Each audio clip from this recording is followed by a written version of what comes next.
Welcome to the Foul Play YouTube channel.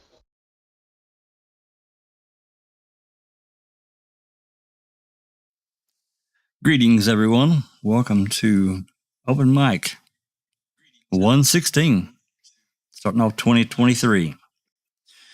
So it's been a few weeks since we've done anything with the Open Mic, and I intentionally waited, give everybody a break. I took one myself.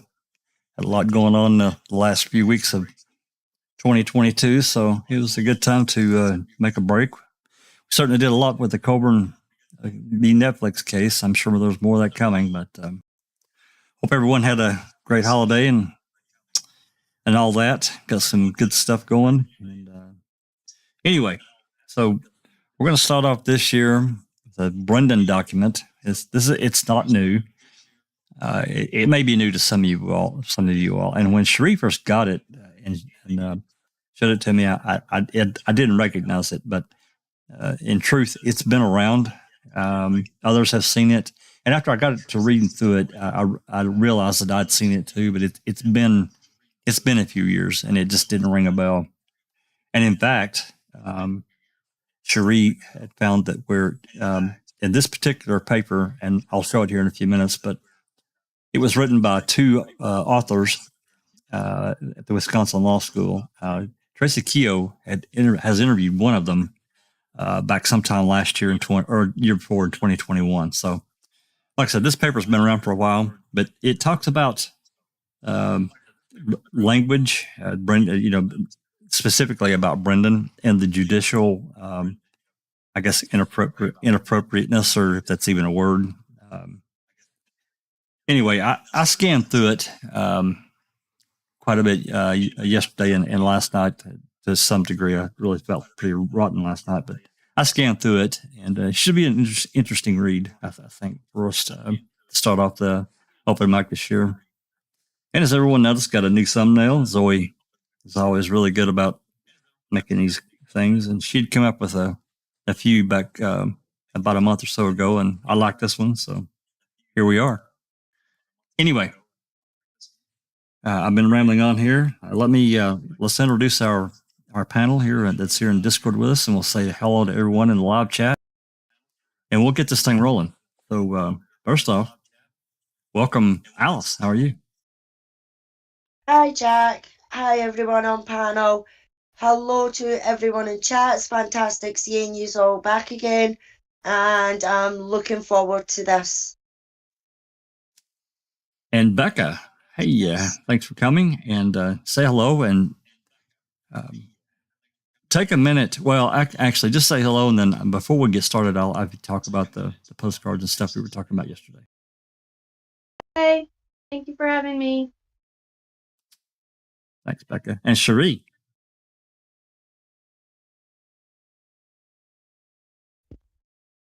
Hi, everybody. Welcome to Open Mic. And just Rhonda. Hello, everybody on panel and everyone in chat. Welcome, and this will be a great discussion. Thanks, Rhonda. And Dr. Silkman, that was a pretty interesting reading with the crew we had there yesterday. It certainly was, Jack 61. It was extremely fiery, generating a lot of good comments at the moment, and want to congratulate especially Alice for her passionate reading of Scott Tadich. Did a fantastic job. Thank you very much for inviting me today on the Open Mic, and hi to everyone on the panel and hi to everyone in chat. Looking forward to it. Thanks, Doc. Yeah, that was a lot of fun yesterday. And I used the word fun in the sense of it was interesting, considering the subject matter and the interactive aspect of it. I think adds that level that you can't just get reading it straight. I think we found that out long ago. So that was really good how you did that and got us all involved. I really enjoyed that. Anyway. Thank you. Yep, absolutely. Anyway, let's say hello there. I see Disco's here, Disco Pervert. Hey, thanks for coming. TT and Fangirl, neighbor of mine. Power Mod Catnit. Cher, Carol. Case 10 reporting Probably from some cornfield in California by now, riding his combine. I'm kidding, Case. I know you're done. I know you're done for the season. There's Anthony Hills, Graham Moss, Andy B, Master Cedar. Andy, are you not at work? Come on, man. No, I'm kidding. Master Cedar. Who else we got here? Gloria, thanks for coming. Bethany, JD. I'm trying my best to make. There's Angie Dickinson. Hey, thanks for coming. And who else? Colette. And hopefully I didn't miss anyone. I think that's it. That's all I see so far. We've had a couple drop in. Did you get Colette? I did. Maz? Okay, I didn't. Maz. I missed Maz. Hey, Maz, thanks for coming. Kay is And here. I see Kay. Yep, I missed her too. Am I scrolling up? Alrighty. Okay, Well, someone just dropped in. We'll try to greet everyone as we see them as we go through this document. But first, Becca was on yesterday and in the live chat and was talking a little bit about the postcards and so forth. Anyway, I'm going to let her explain it. She's here. She can talk intelligently about it. So, Becca, you want to talk about that for a minute? Yeah, I don't know if I could be intelligent about it, but me and Christine Sunshine kind of got together and we're doing postcards and bumper stickers, but I have the postcards. They're basically free Stephen Avery postcards with a link to the Foul Play website, and they're meant for you mailing to Governor Evers, Josh Call. There's some senators you can email, or not email, but send them to, or you can even just send them to friends and family around the country, because either way it gets Stephen's name out there. So they are 100% free. All I need is your address. So my email is, let me see if I can remember this off the top of my head, brendantalks89@gmail.com. And the bumper stickers are $5, and that's something Sunshine Christina is handling. And her email is sunshinechristinamam@gmail.com. And the money to the bumper stickers, because they're $5 each, that goes back to Foul Play. And Stephen gave his blessings for all of this. So it's just another really great way to support Stephen, to advocate for him with the postcards and the bumper stickers, and then to give back to Foul Play. So, well, that's excellent. What I'll do is I'll get those emails from you, and then I'll add them to the video description. Yeah. And that way. Yeah, go ahead. I was just saying, I'm hoping I only ordered like a certain amount of these postcards, so I'm hoping I can actually get rid of them. And if people still ask for them, then we're going to make different designs. These ones just have free Stephen Avery on it, but I would love to do one with actually his face on it. So just putting that out there. If you guys, the more you guys take, and you can have as many as you want too. So don't be shy. There's no limit on any of this. So. Okay, cool. Excellent. All right. Well, I'll just get this stuff added to the video description, and then that way it'll be easy reference. So anyone that wants whatever, they can email you and/or Christina, Sunshine Christina. Thank you. Yep, absolutely. Thanks for sharing that. So, all right. Let's get to this document. Now, this document was written, like I said earlier, it was written by two law students at Wisconsin Law School. You'll see it here.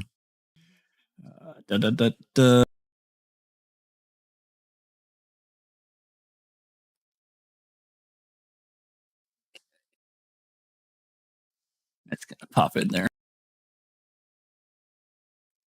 Well, as you can see, it's University of Wisconsin Law School. It's a legal research studies research paper series, number 1473. It's an Under the Hood. And as I said, Tracy Keogh interviewed, I don't know which one, maybe Cherie can remember, but it was either Michelle or Sally back in 2020, back in 2021. So if you want to listen to that, it's certainly available on YouTube on Tracy's channel. It was Michelle Levine. What? Okay. All right. Yeah, you said it was a really good interview, and she was really down to earth. So I don't personally remember hearing that. I know I've seen this paper, and I don't know if it was on Tracy's channel or where. It's been too long. I've seen too many papers. So anyway, this particular paper, as I said, it goes into, and it said, you see it there, language impairments and the judicial ignorance, and it goes into some level of detail and talks about these various subjects. And I will tell you up front, there are a lot of these pages have lengthy footnotes, and we're not going to read them. We might read some of them, but we're certainly not going to read them all, because some of them, half the page is the footnote, and it's stuff it's not really relevant. Of course, we'll make this document available for anyone that wants to do their own research and so forth. But for our purposes, it's just not necessary. I'm going to make this a little bit bigger here.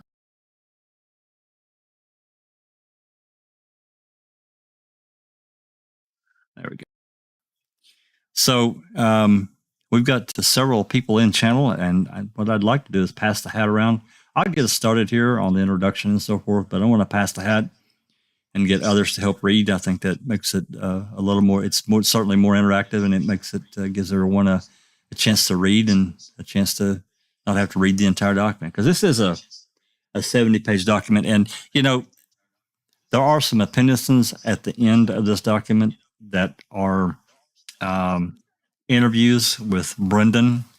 And we'll probably take a look at them. I don't know that we may read them. They're not like really long. It's just like excerpts, but we may read through them. But just to give everybody a heads up, because they do a word count, which I think is also interesting between some various interviews that Brendan was involved in. I think one's one from Cribbets, and then I think there's two other ones, and I don't remember exactly which ones they were, but there's, I think, three. They do a word count of how much the law enforcement talked and how much Brendan talked, how many words spoken. I think that's what they did, split it up. So it's an interesting document. Anyway, let's get rolling here.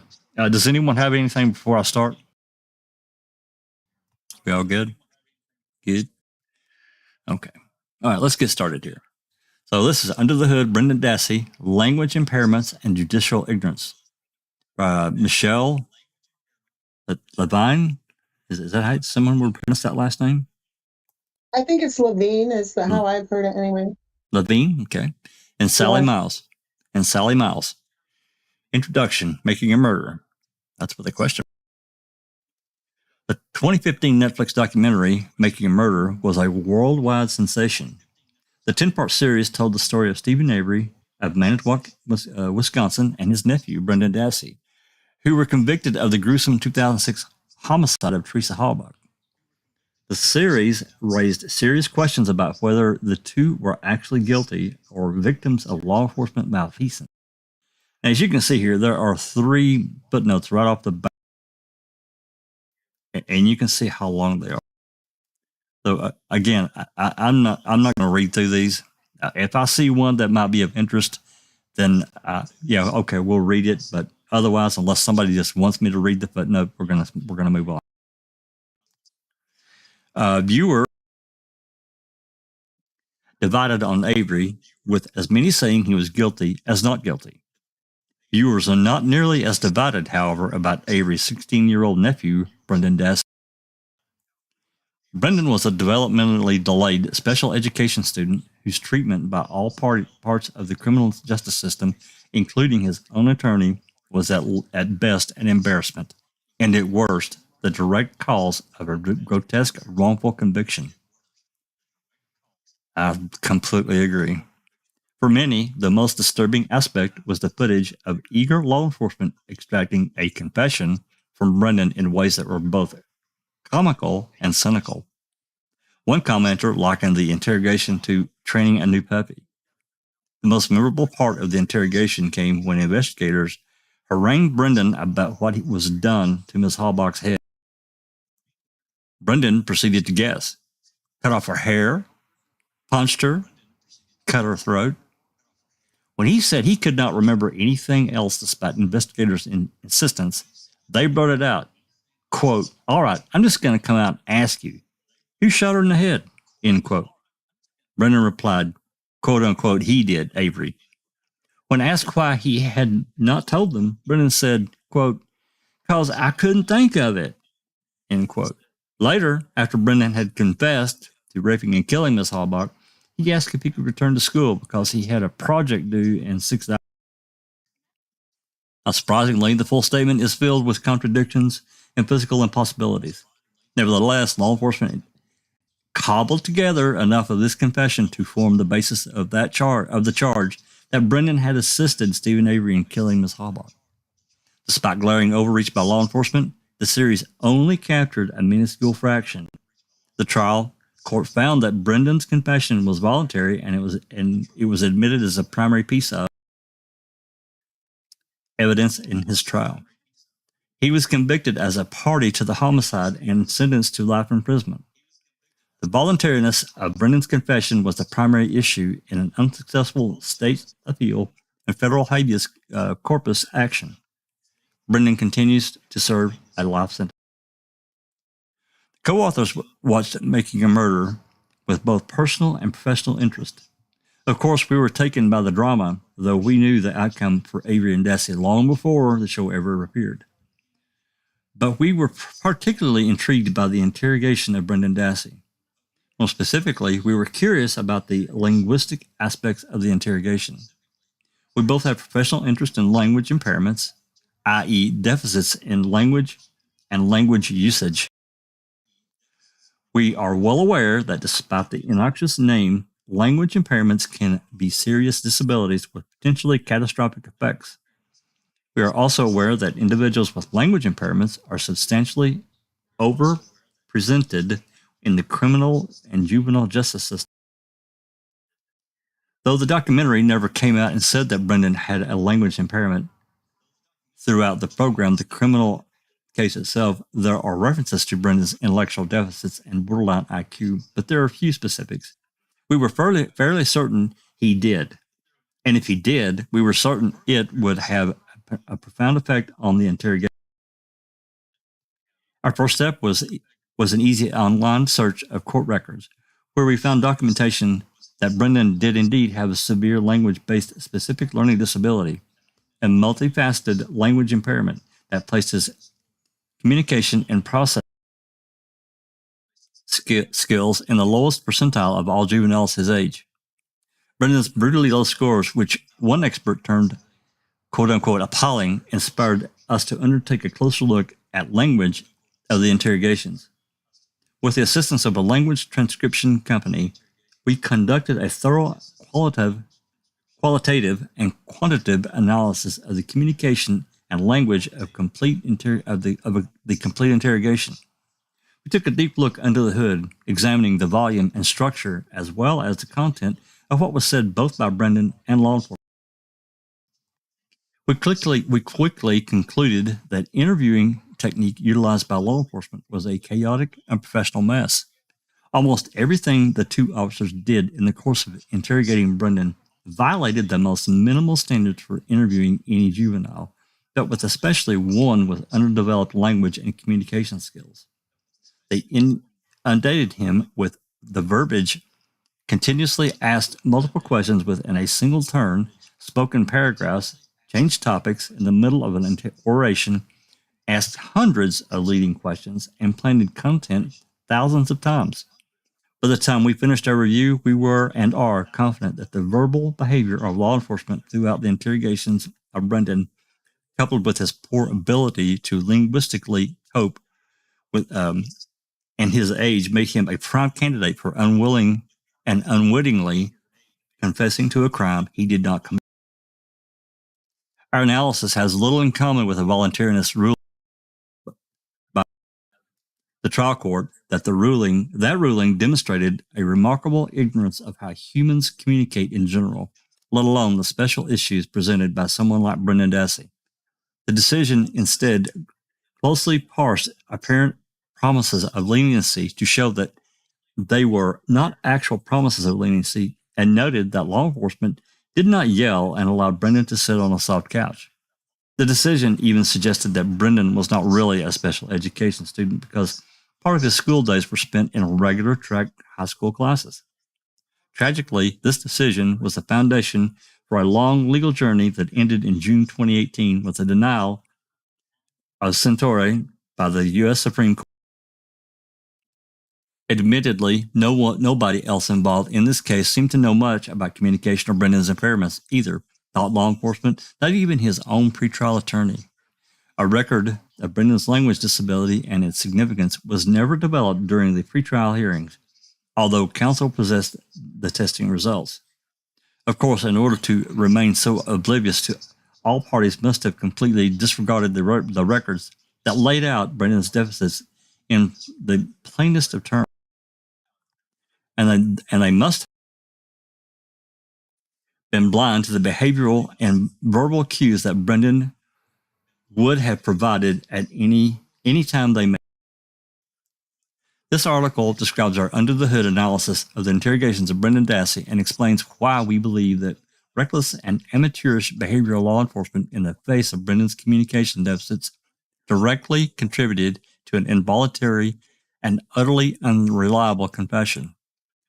We are hardly alone in thinking that the confession violates the most basic standards of common decency and due process, and that, even with the existing record, it should have never been admitted at trial.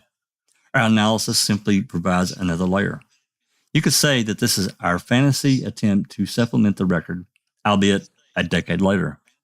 This is also our attempt to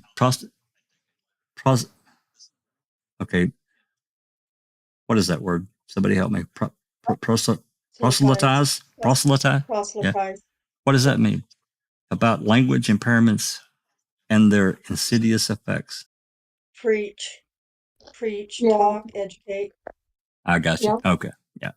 Our approach is interdisciplinary and informed by our experiences and research in two different fields, law and speech language pathology. While the legal community in the United States is just beginning to know the speech-language profession, we have found that law and speech-language pathology are a natural fit.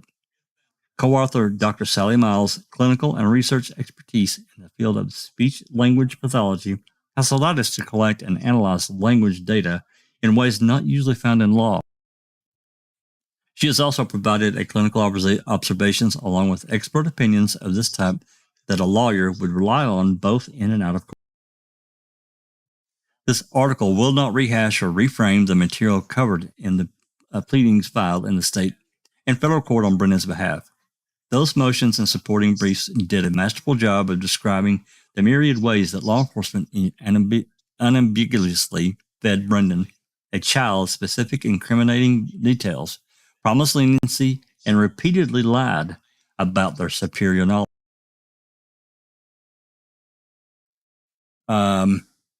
Here, the focus is not so much on what was said by law enforcement, but how it was said, and how it was said would prey on the very specific weakness of someone like Brendan.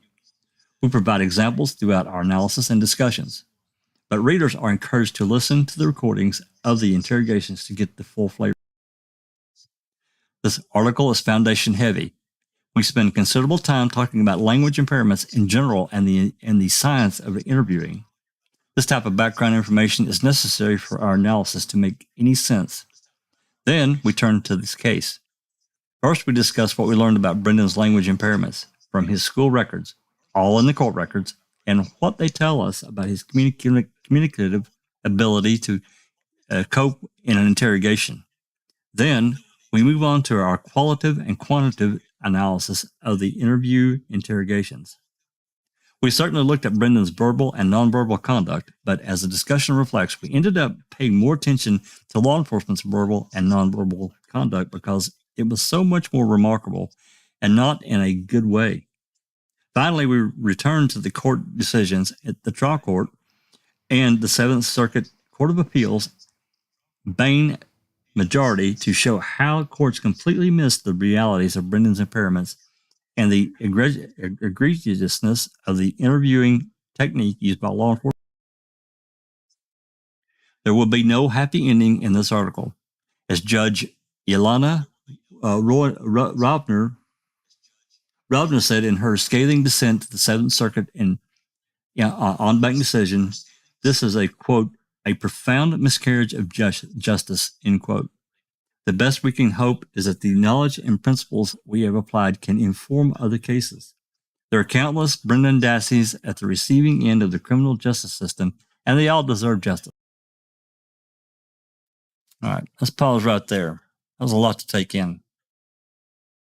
I've been talking a lot, so I know, Doc, you might be a little bit more pressed for time. You have any commentary about what we've read so far? I think it's a really beautifully written article so far. I mean, I've read this one before, ages ago, and it's really scathing that these are university academics. I believe one of them is a professor, and the other one is highly trained. And they're both from Wisconsin by the looks of things. And when you've got professional academic people being very, very scathing of law enforcement, you really got to take note. You got to stand up and take note. You can't just trivialize something like this. What is incredible is that these two academics are going to come to the same conclusions as Judge Duffin did. So you've now got multiple independent researchers in the legal profession all come to the same conclusion, and that's a really big worry. And my final comment is, people in chat have already said it, it's the read fucking technique. That is the central offending issue right here. And what the read technique did to someone like Brendan Dassey, his absolute nightmare came true by the use of the read technique by Fassbender and Wiegert, who in my opinion should never have asked any questions to Brendan Dassey. They were not professionally equipped to handle someone of Brendan Dassey's nature, and as we'll see, they completely destroyed that kid. Thank you. Absolutely. Anyone else got the commentary? Please go for it.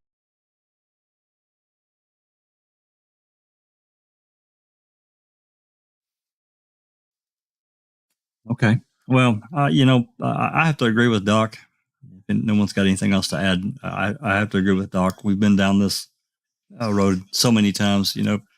Becca and I were talking a little bit about the jail calls before we started the live. And, for those that have listened to those calls, that's another nightmare in itself, because you can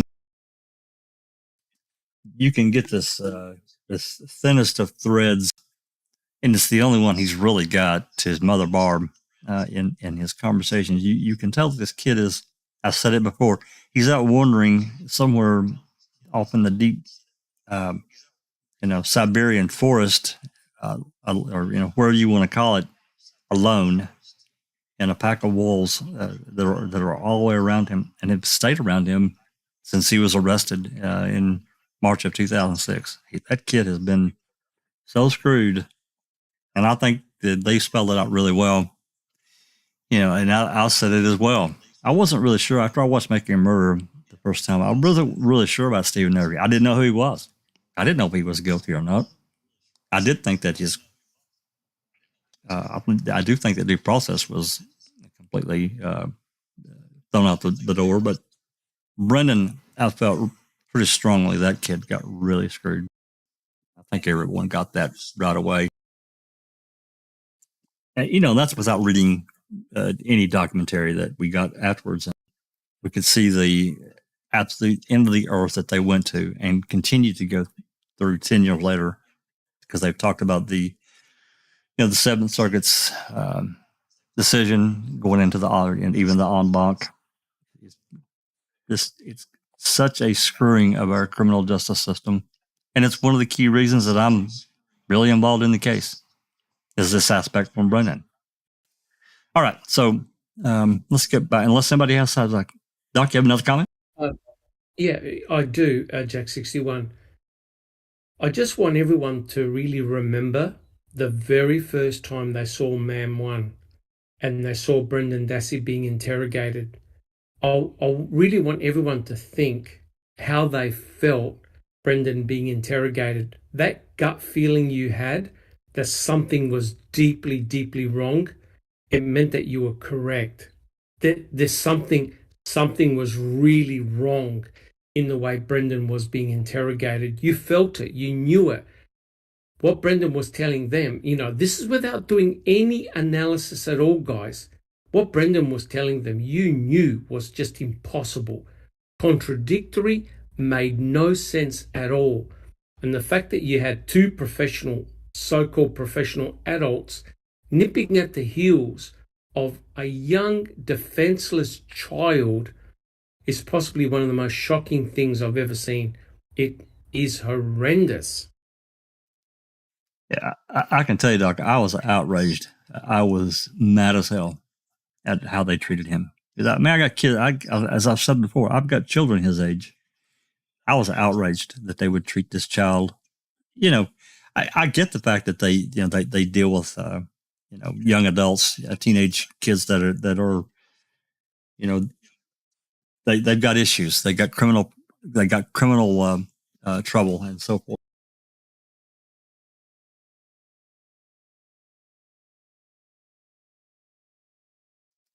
But I was totally outraged. I think a lot of people were.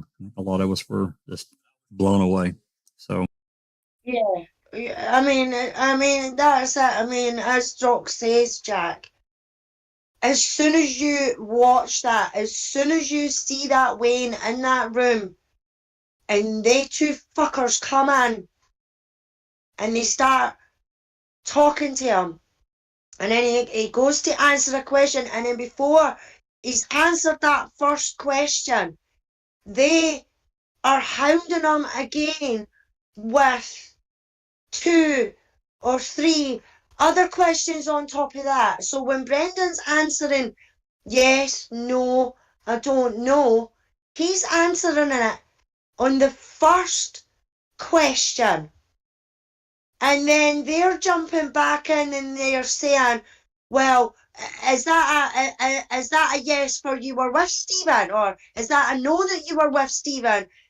And you can see that Wayne's thinking himself, no, well, that's not the question that you asked me the first time. right. I mean, me, Becca, and Linda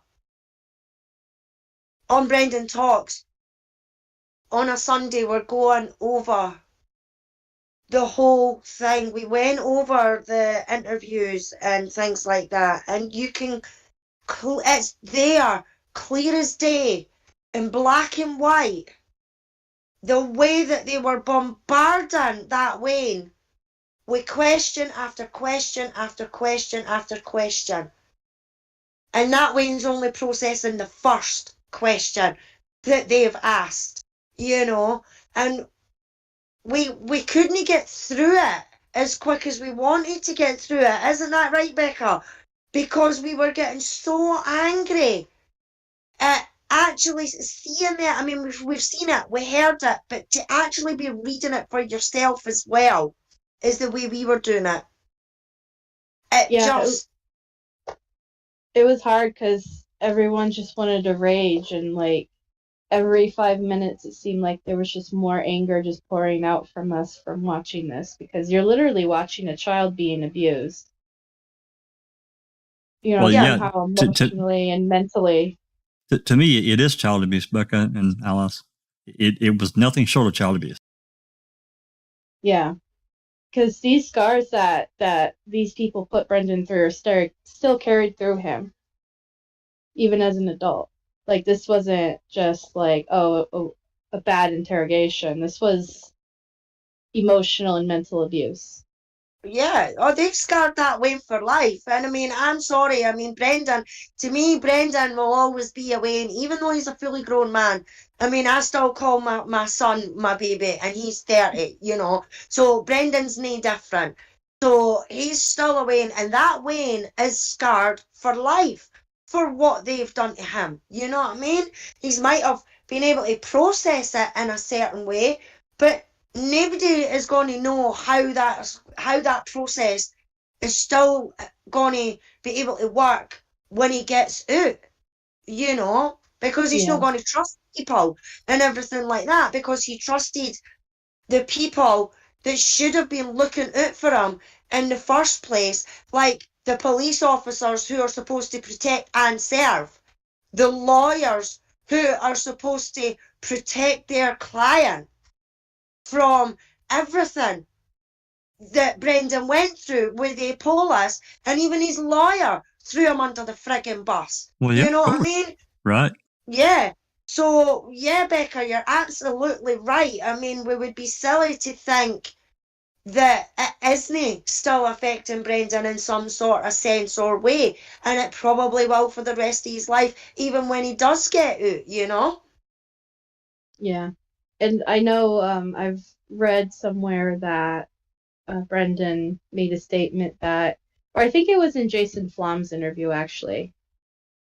Jason Flom asked him a question about lawyers and stuff, and he said it just he couldn't trust anybody after what happened, and it took a lot out of him just to trust Laura Nyrider and Steve Drizzen. So you can imagine. So that's what makes his relationship even specialer, I think, with those two lawyers, because he actually thinks of them also as friends. So that's important. But yeah, no, it was really awful what they did to him, and just what, like Dr. Silkman was saying, just watching it for the first time on the docuseries was gut wrenching. And I don't have children, so I can't have that kind of relate to like what somebody else like UJ Jax or anybody else. I still think you can relate to it though. Right, I can, just on because me and him are around the same age, and I was around that same age while he was 16. So it was like watching in a way it was kind of like watching myself, I guess you could say, like go through. It was just heart-wrenching and disgusting to watch. Yeah, but not only that, Becca, you can relate in some sort of sense, even though you've not got kids of your own. You've got small nieces and nephews. Right, you know, that's true. Yeah. You absolutely adore them, you know. So you know how you would feel if that was happening to them, you know. So you can kind of understand, because you would be ripped apart if something happened to them. So just because you've not got kids of your own doesn't mean that you can't understand what Barb or that's going through, you know, if it was their kids or whatever, because you've got young nieces and nephews, and the last thing you would want is for anything to happen to them in the way that it's happened to Brendan, you know. So you can relate on that sort of side, yeah. Right. I think I just relate in a different way, is all I'm saying. Sure, absolutely. But if I could just make the point, just 2 points. It's funny. Brendan, I think, is the same age as my own daughter. So I can relate in that way, but everyone can relate as a human being, as a decent human being. You don't have to have children that age to understand. Just being a human being and watching it for what it is analogous to child abuse of the very highest order. And it's really two investigators that have completely lost control in themselves. And what we'll see later on is there a machine gun approach in questioning Brendan. And Alice is 100% correct. Often Brendan will be receiving 8 to 10 questions in a row without the chance to process and give an answer. And by the time he actually gives an answer, the investigators have already progressed 10 minutes down the narrative, if you know what I mean. And Brendan is totally confused. He's got no idea where the hell they're actually going. But worse is that often Fassbender and Wiegert answered the questions for Brendan. Oh, you were in the bedroom. weren't you? Oh, so you did do. So, in other words, they were leading Brendan by the hand. They were filling in the blanks. And Yep. poor Brendan, he had no idea. He was the definition of defenseless. That's truly shocking. Yeah, absolutely. There's no doubt they led him down the garden path. And, Judge Rodner, I think she was beside herself at how the rest of the court came to the decision that they did and the way they did it. It was horrible. Anyone that's read their decision, the en banc, it's almost like if it wasn't so tragic, it'd be funny how they went about it. It was terrible. It was absolutely terrible. And again, I think they just completely ignored. I think they ignored the spirit of true criminal justice and how a conviction is derived. Talking about Fassbender and Uyghur, they were the two main ones. I think they went in with a set of orders from whoever. I'll say Poggle and Kratz and Gahn. They went in with a direction, a goal, and they didn't give a shit how they got there. Yeah, he was accountable. They didn't hang him up by his thumbs, but there were other ways, and they did it through this technique, these psychological games. You guys were also talking about before we move on about them bombarding him with questions, and then him trying to answer. The context is already gone. He gives an answer to a question that was in the beginning, but they're already, like you said, moved on to another question. Oh, and so they remove the context of the original question. Anyway, it's maddening. So, all right, let's move on here. Just let me give you just a second here. Now, like I said, Doc, I know you've got to go. Do you want to read for a little bit before you have to move on out? Yeah, I'll try. But if I've got to go, I'll just mute. Do you want me to continue reading now? Absolutely. You continue on and read, just as much as you want or a little as you want, and we'll break and talk about it. Awesome. There you go. Yep. 1. State of Wisconsin versus Brendan Dassey. Teresa Horbach of northeastern Wisconsin went missing on October 31st, 2005.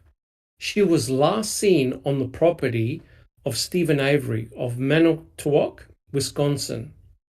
Within 2 weeks, it was determined that she had been murdered and her body mutilated.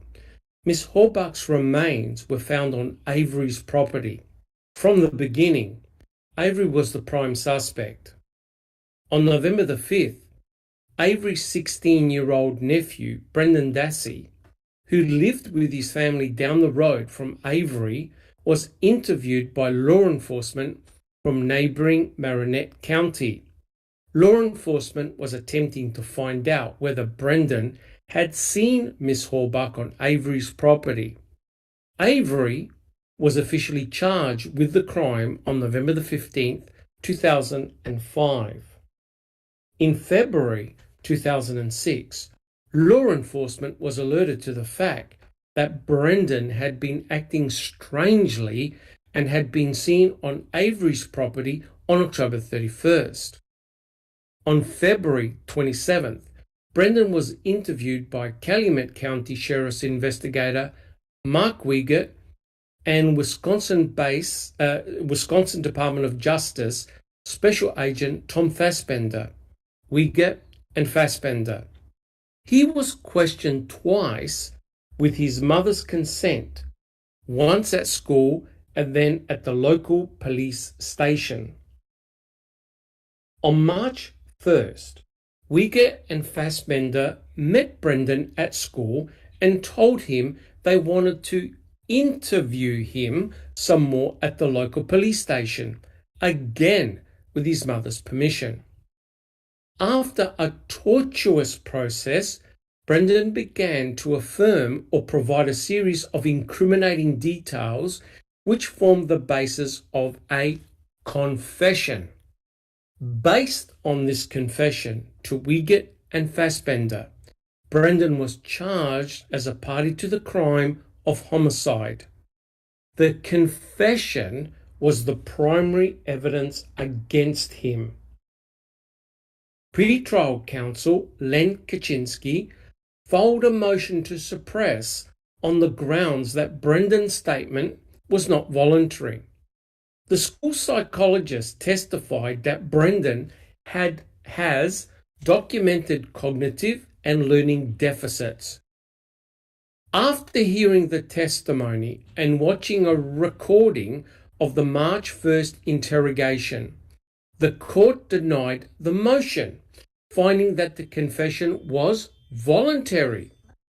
In its decision, the court made 12 findings of fact about Brendan's behavior and characteristics and law enforcement conduct. As will be discussed in Part 8, in these findings and the resulting conclusions of law, the trial court demonstrated little awareness of the subtleties of Brendan's communication, developmental and cognitive issues, even less awareness of the subtleties of Wiggett and Fassbender's communication, and absolutely no recognition of how the combination would have affected the interrogation. Brendan went to trial. Trial counsel sought to show that Brendan's confession was unreliable and inherently false. Again, the school psychologist testified, as did an expert on suggestibility. Brendan himself testified haplessly, trying to explain how he came to confess to a crime he said he did not commit. The jury convicted him.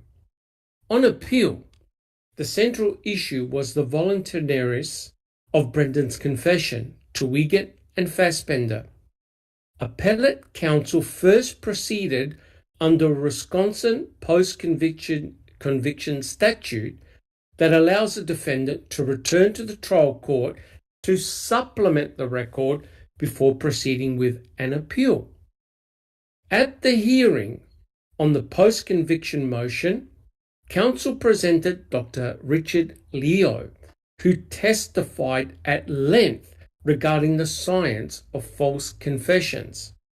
Dr. Leo also testified about Wiggett and Fassbender's coercive techniques and Brendan's vulnerability to those techniques because of his age and intellectual limitations.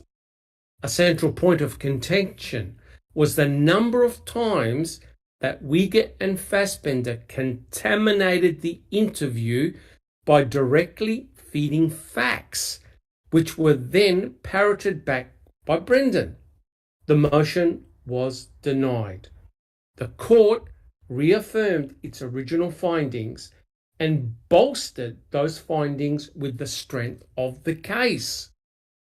The Wisconsin Court of Appeals affirmed the trial court ruling in a short 23-paragraph opinion.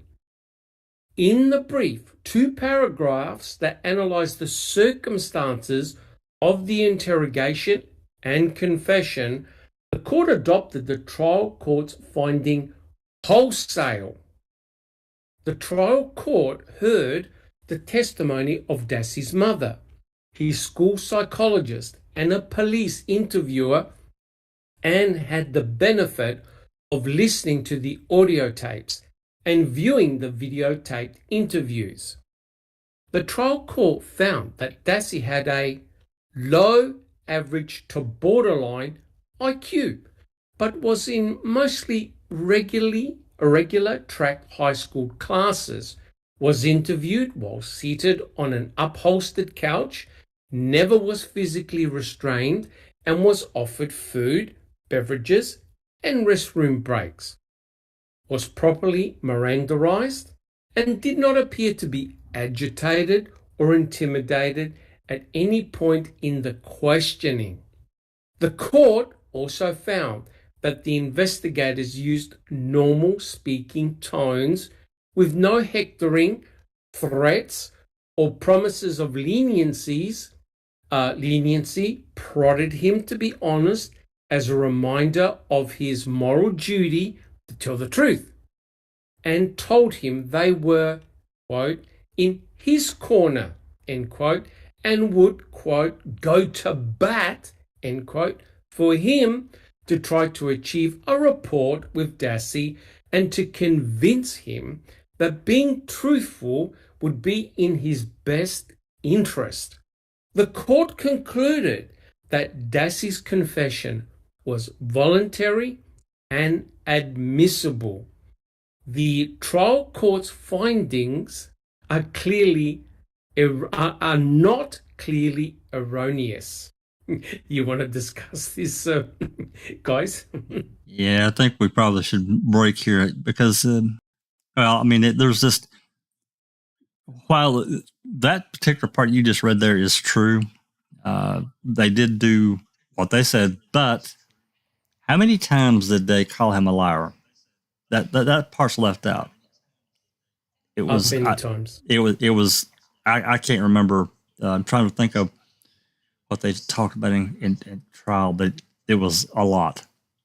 Wiegert and Fassbender said, "You're lying. You're not telling the truth. You're not telling us the truth. You're not telling us the truth." Over and over. It was a huge number of times. Wiegert, when he was asked, he had no idea. He had no idea. Yeah, I don't recall, right? I don't recall, correct. Yeah, and they also left out this psychological, this person to person, this touching and this getting close to him. And I'm not a father right now. I'm a cop, but I'm not a cop right now. I'm a dad. I just want to come over and give you a big old hug. Really? And they left that out. The psychological manipulation, that part, it's just like they ignored it completely. And no matter what, that can't be ignored. And they ignored it. I just want to say that when I saw Uyghur touch Brendan, I lost my shit. Like, I was so angry. I remember yelling at the TV and get your fucking hand up. I was just really upset about that. I mean, I was upset about the entire thing, but seeing him touch him, and I know that's another part of Reed, which, gosh, if we could, I wish that the U.S. could get away from, um, I wish they could just get away from, doing the Reed technique altogether. And from what I understand, there are some police forces that are looking into other methods of interrogation. So hopefully that's true. But I just think that the entire Reed technique across the board should be abolished. I agree. I think the Reed technique should be completely abolished in the United States. I think it's a disaster. It was written to combat Miranda, and as it's been so misused by so many departments. I mean, I'm pretty sure that some departments don't use it at all now. They don't use it because of this danger. I'm sorry. Oh, sorry, Jack 61. I'll be back in about 10 or 15 minutes. I've just got to leave and I'll come back. Absolutely. Thank you. Yep. Thanks. Go ahead.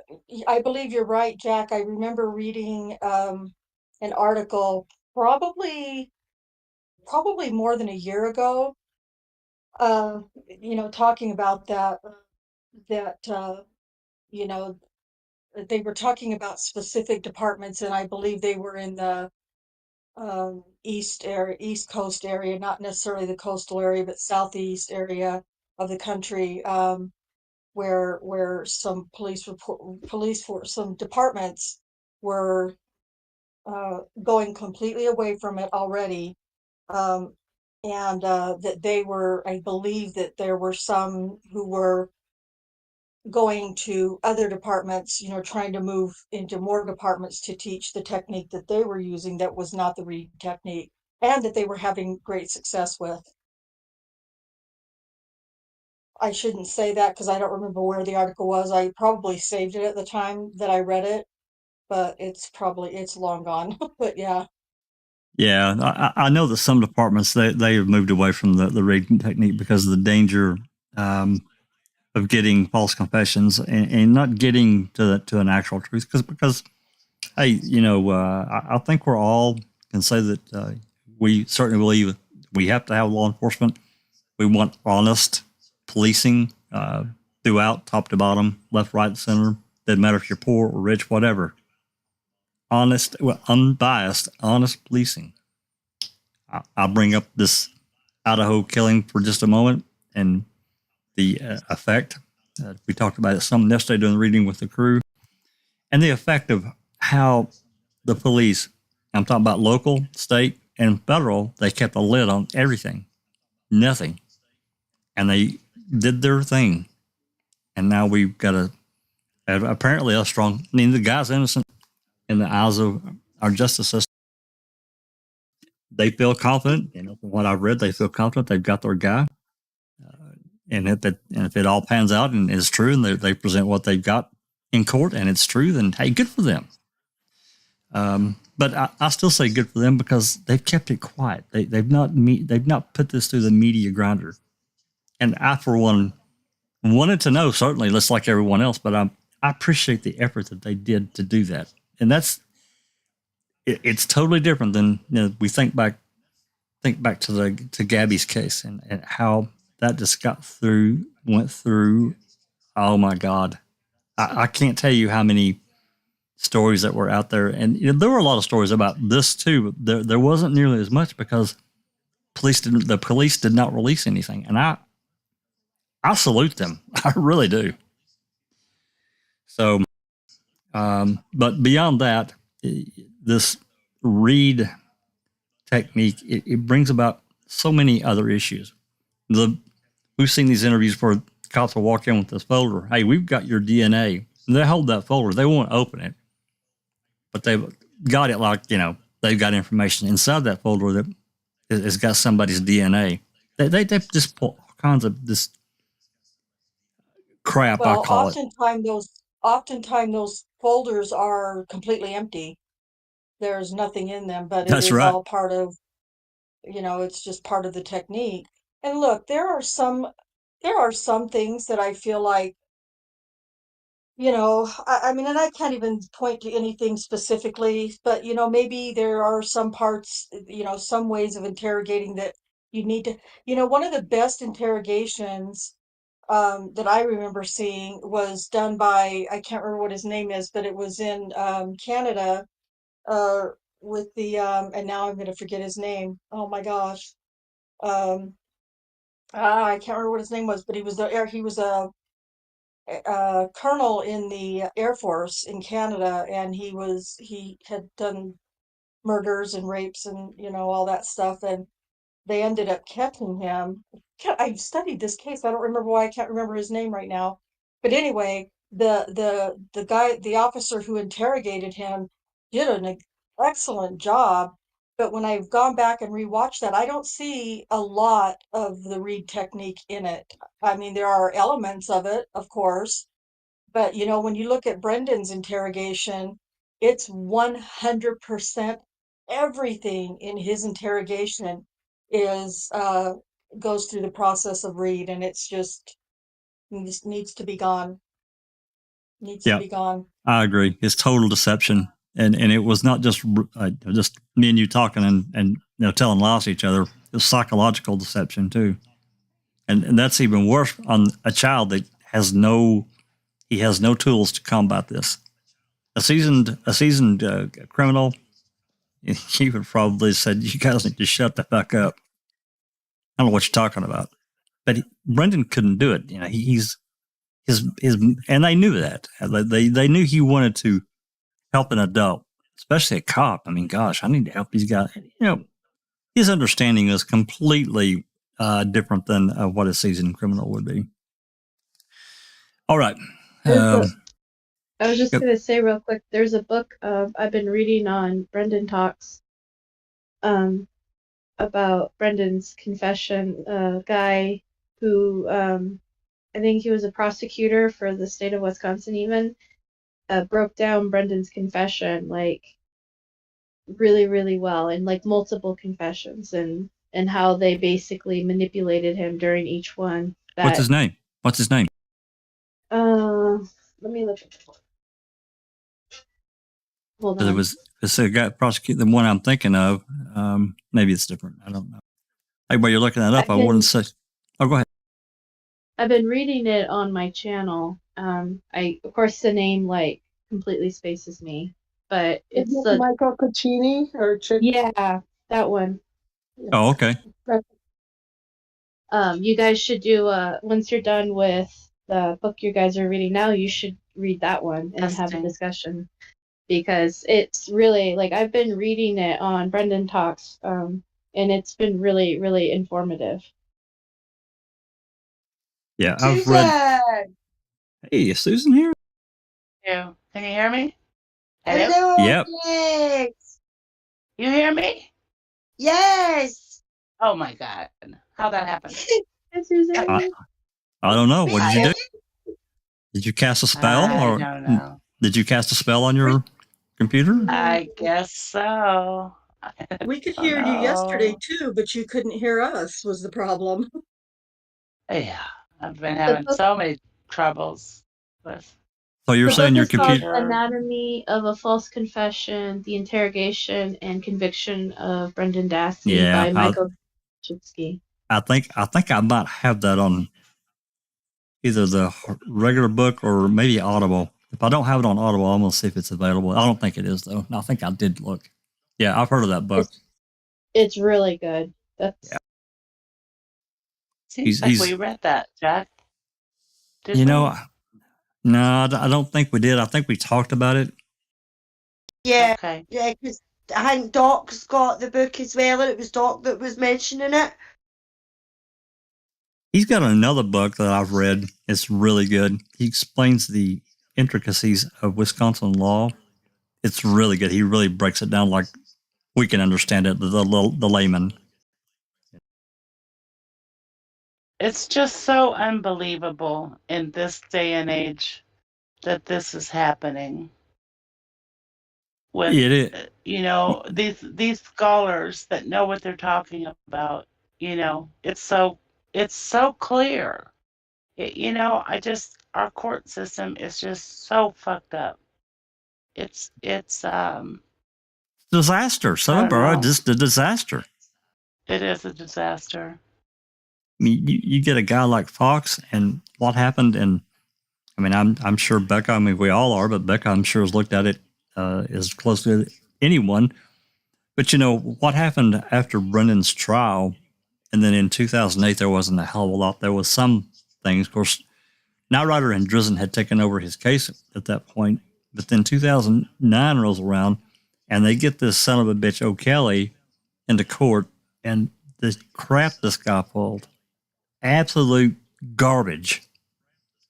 And Kaczynski knew what was going on. They get into the hearings in 2010, and Fox just says, no, you really don't have the right to appeal. Sorry, you don't get a hearing. It absolutely drives me crazy that Foxhill, that judge, not Foxhill, but that judge, Judge Fox, Judge Fox did not see it as prosecutor misconduct of some sorts. Like, it really blows my mind that he didn't get a retrial. At the very least, because Brendan's trial was not fair at all from the get-go. He didn't have any proper representation at all from any of his lawyers. And agreed. It just drives me crazy that the system is literally failing Brendan at every turn in Wisconsin. And I don't. And federally as well. Yeah, and the federally. Yes, corpus thing. Yeah. Oh, okay. We not that I like it, because we all think it's reprehensible, but we have to remember too that judges are not trying to do anything to sully their court. And especially if that means that they have to, you know, allow somebody to accuse one of their, especially, even though they're not working for the prosecution or for the state, they especially don't want to, you know, piss off the prosecution or the state side. That's the main goal. It's, I know there are cases, and we've been seeing some, you know, in the last several years where prosecutors are being, you know, charged with prosecutorial misconduct, but rarely, if ever, do they really suffer any, um, uh, you know, Consequences. disciplinary action for it. Consequences. Yeah. Yeah, I mean, we know these judges know exactly what happened. They're not stupid.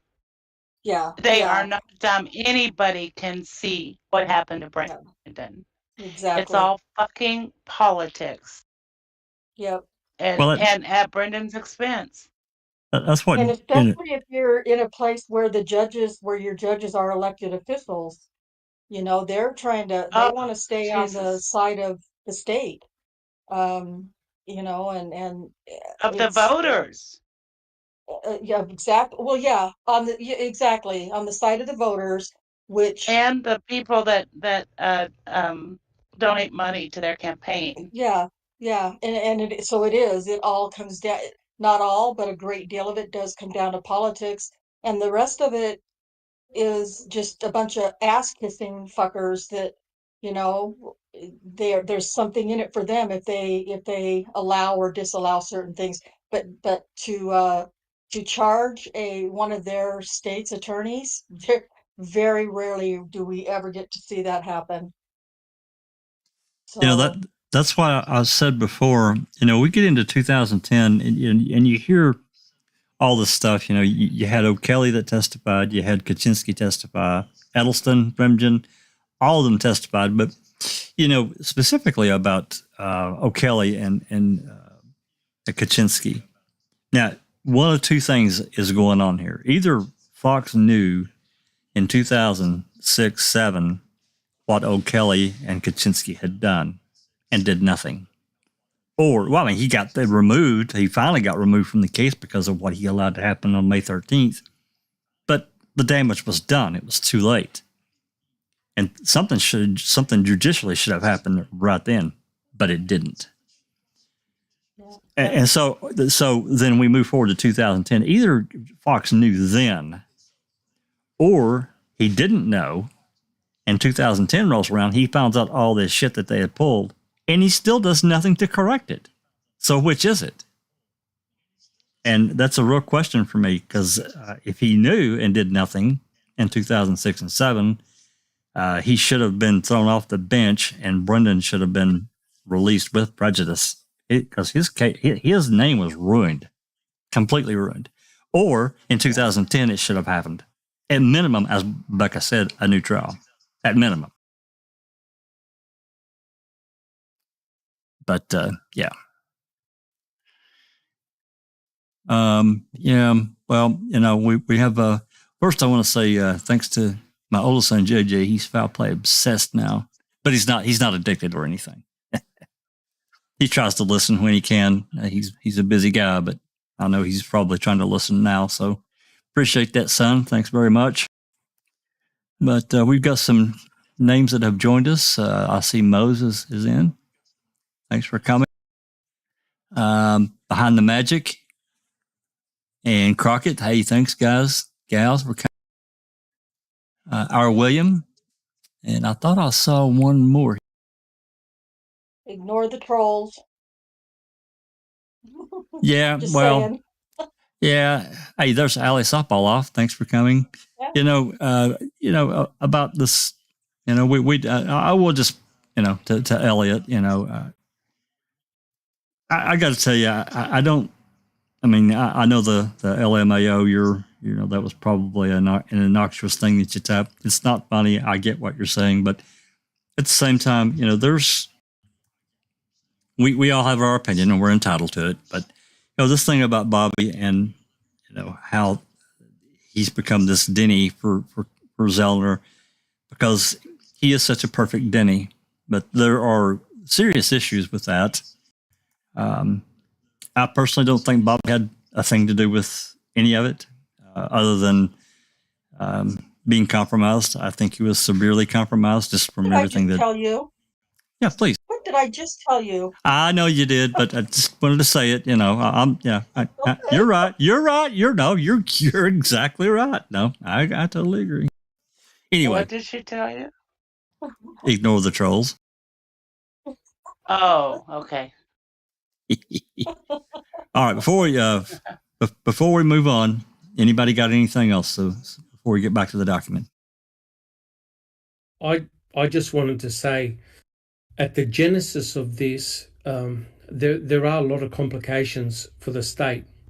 If this gets reversed, there are serious implications for law enforcement and the way investigators question potential suspects, right? So don't think this is trivial. This is massive, because if the read technique comes under question, right? If in actual fact, the gentleman who actually came up with the read technique, if you look at the manual, it even cautions the use of the read technique against individuals like Brendan Dassey, right? That potentially you can get false confessions. And Brendan Dassey is your classic individual that under the right psychological circumstances, it doesn't matter whether he had marshmallows and unicorns and rainbows in that room. It's the type of questioning and the manner of questioning that completely bamboozled Brendan. Not the environment. Don't worry about the environment. It's the type of questioning, right? The fact that Fassbender and Uyghur alluded to, this is the important point, superior knowledge. Yep. Right, guys? Superior knowledge, which means I know what happened. We know what happened. We just want you to confirm what happened. And as a consequence, they set the bear trap for that kid, and he walked straight into it. Yep. The psychological drama they played, and he couldn't overcome. Yes. And the fact that he had no other choice. Correct. He was led defenseless, or you said, completely defenseless. Completely. It's like you putting your arm out and you have arachnophobia and somebody puts a tarantula on your arm. Oh, what my are you going to do? What are you going to do? And so you think about that psychological torture. That's how Brendan was in that room. He was fearful. He had nowhere to go. And what's the number one thing that people do when they're interrogated with the read technique? They're so mentally exhausted, they tell the investigators what they want to hear just to get out. Yeah. Just to get out. Look at that Riley Fox case. Remember one of Zellner's first post-conviction, or not, it wasn't even a post-conviction. She got called in on that case. That guy admitted to it. And she comes along and she does her thing, but they completely overbore that guy. This is an adult, a man, the girl's dad. Child molesting or something. Yeah, well, she was abducted. This is a case where the mom had went. She was out of town for her job, some convention. The dad was there, and they had been at some, I don't know, some parade. I don't remember what it was, but they had been somewhere. He drank a few beers and got home. And this was in a small baseball game. Yeah, this was in a small town. Is this when the video showed up? Was that the one when the video showed up that he was actually innocent? No, at a baseball game. No. This is another case. I know what you're talking about, Doc. Yeah, no. This sorry. They come home and he got the kids on the couch and turned on the TV and had a couple of beers, something other, and went and crashed. Didn't think anything about it. People left their doors unlocked in this little small town. Well, this predator that was a boyfriend of somebody that lived nearby came in the back door, snatched the little girl. She was very young. I don't remember, like 5 or 6. I don't know. She was very young. And he molested and killed her. And they found her. Well, he gets up the next day, can't find her, and he alerts everyone, they're looking all over the place for her. Well, they find her, and they find her clothing and mainly her tennis shoes. Well, anyway, the cops get this guy and start interrogating him and basically blame him. Of course, they get a hold of the wife. She flies back. She gets back, and 14 hours later, he's exhausted, and he's completely devastated by can't find his kid or about his kid, and they blame him. Well, his brother, this guy's brother, was a lawyer or something in Chicago, and he had heard about Zellner, and he goes to her office and gets her involved. Anyway, she does testing on these tennis shoes, and come to find out there's DNA on those shoes from this predator. And they found it out, and that's how he got released. This was like 8 months later. It was horrible. But they used the Reed technique on this guy to the nth degree, threatened him, and just all this crap. Anyway, she got him out of that because of DNA.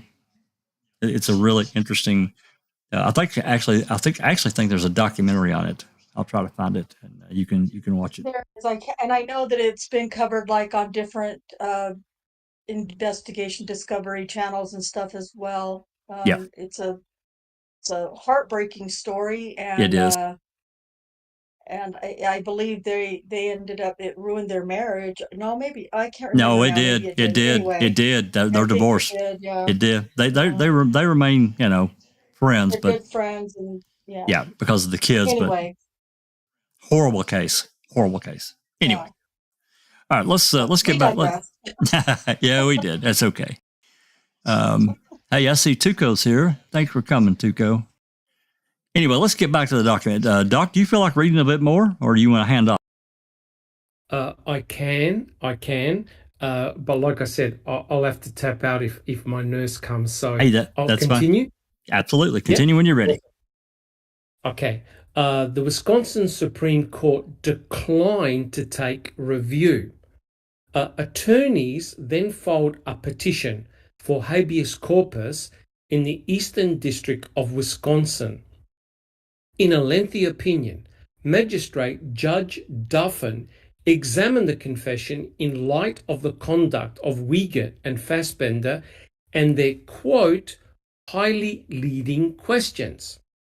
The court acknowledged significant doubts as to the reliability of Dassey's confession, but also acknowledged that as a constitutional matter, reliability is for the jury, not for the court ruling on voluntariness.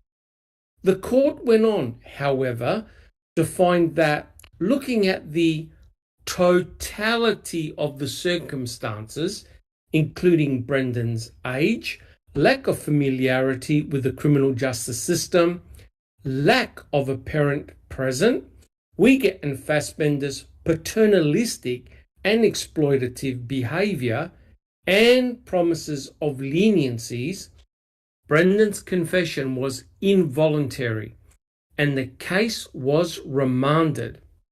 A divided 3-judge panel of the U.S. Court of Appeals for the Seventh Circuit Court affirmed that ruling. That decision was subsequently reversed by an en banc panel of the Courts of Appeals in December 2017.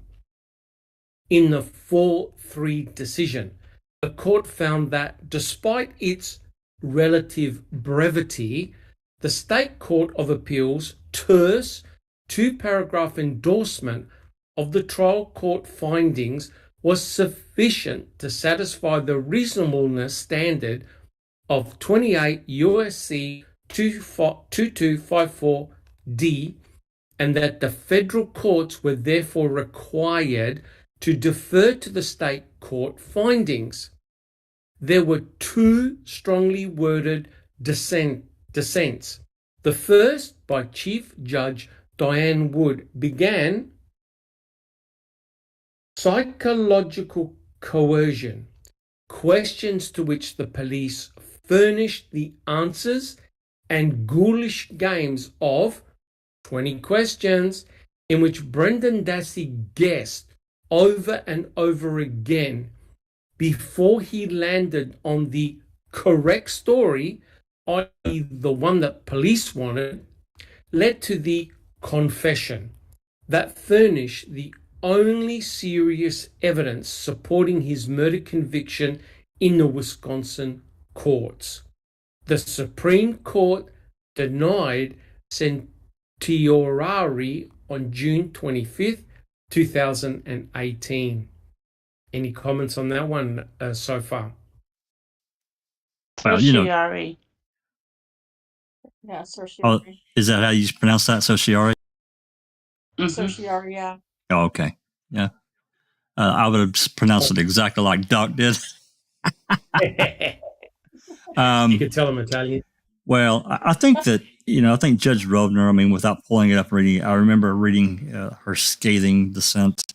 It was, well, I go back to Duffin's 91-page brief. And to me, that's the standard. Not what these other judges did in the Seventh Circuit where they cherry picked. They didn't do that, or he didn't do that. He went through it in real time. They cherry picked, and they drove all over the map to convict that kid, or to uphold his conviction. To me, this is now political, 100% political. Oh, no doubt about it. It's got nothing to do with guilt or innocence. It really is to do with due process, because they absolutely know that if Brendan is released because of the coercive technique, and mind you, you've got academics, you've got a judge, you've got 4-3 went against Brendan, but remember, 3 said, yeah, it's all bullshit, which means that it wasn't a 7-0. Do you know what I'm trying to say? It wasn't a clean sweep. It was based on matter of opinion. Guys, how in the hell can a matter of opinion determine the guilt or innocence of a child and whether he should spend the rest of his life in prison based on opinion? Because the only thing they've got against Brendan is his words. Because remember, guys, we read the trial transcripts. Nowhere, in none of that trial transcript did someone say, Brendan Dassey had this connection to Teresa and we proved it forensically. Right, guys? That's right. Yeah. Nothing. It was another mini Stephen Avery trial. And Brendan just must have sat there thinking, what the hell? What the hell? Yeah, I agree. It was totally a Stephen Avery trial do-over in a shortened version. It was sickening. It was sickening. And just thinking about some of the things that especially Uyghur testified to, and a few of the other ones. I will say, Frimgen and Edelson, yeah, they weren't great. They were better than contingency. 100% agree. But they never attacked it. They were overwhelmed. They were overwhelmed. Oh, no doubt. They should have thought about Brendan Dassey and said, all right, you put him in the crime scene. That's all they had to say. Put this kid in the crime scene. His story is he got called by his uncle. He went there. He put a few things in the fire, if indeed they had a fire that day. Helped clean the garage. His mum called him. He went home. You put this kid in the crime scene and you watch him. Their jaw would have dropped to the ground because they would have said, sorry, Your Honor, I got nothing on this kid. Nothing. Yeah, that's when Uyghur, he made that smart ass comment. Well, they had 5 days to clean up, and I That's wish his that, own. Edelson would Yep. have challenged it. He's like, okay, Yep. are you introducing evidence that there's a cleanup? Yep. Because Show remember, me where and when and how he helped dismember Teresa. yep, That too. 100% correct. Because remember what Buting said to Culhane? Remember what Buting said? In all your samples, did you find any evidence of Brendan Dassey? That's And right. you know what she said? No. No, nothing. None. It's that poor kid. Come on. Have we lost our fucking collective marbles here as human, decent citizens Yes. on this planet? Have we lost the Yes. ability to now think? Yes. I'm Our afraid. courts have. Yep, the courts have. The courts Yeah. have. Yeah, that was a horrible, horrible trial. And I call it a kangaroo court, and it is political. To me, it's complete. It's off. It was then. It is. all politics. It is today. So I agree. Yep, and remember the two bogeymen. We mustn't forget the two bogeymen in this whole shit show: Brad Schimmel and Fallon. Do not forget those two. They're Absolutely. the bogeymen.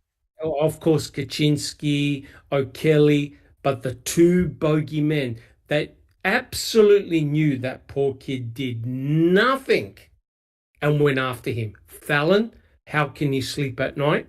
Right? Yep. How can he sleep at night? Really? And also, the guy that kept on pursuing, I forgot, Brad Schimmel.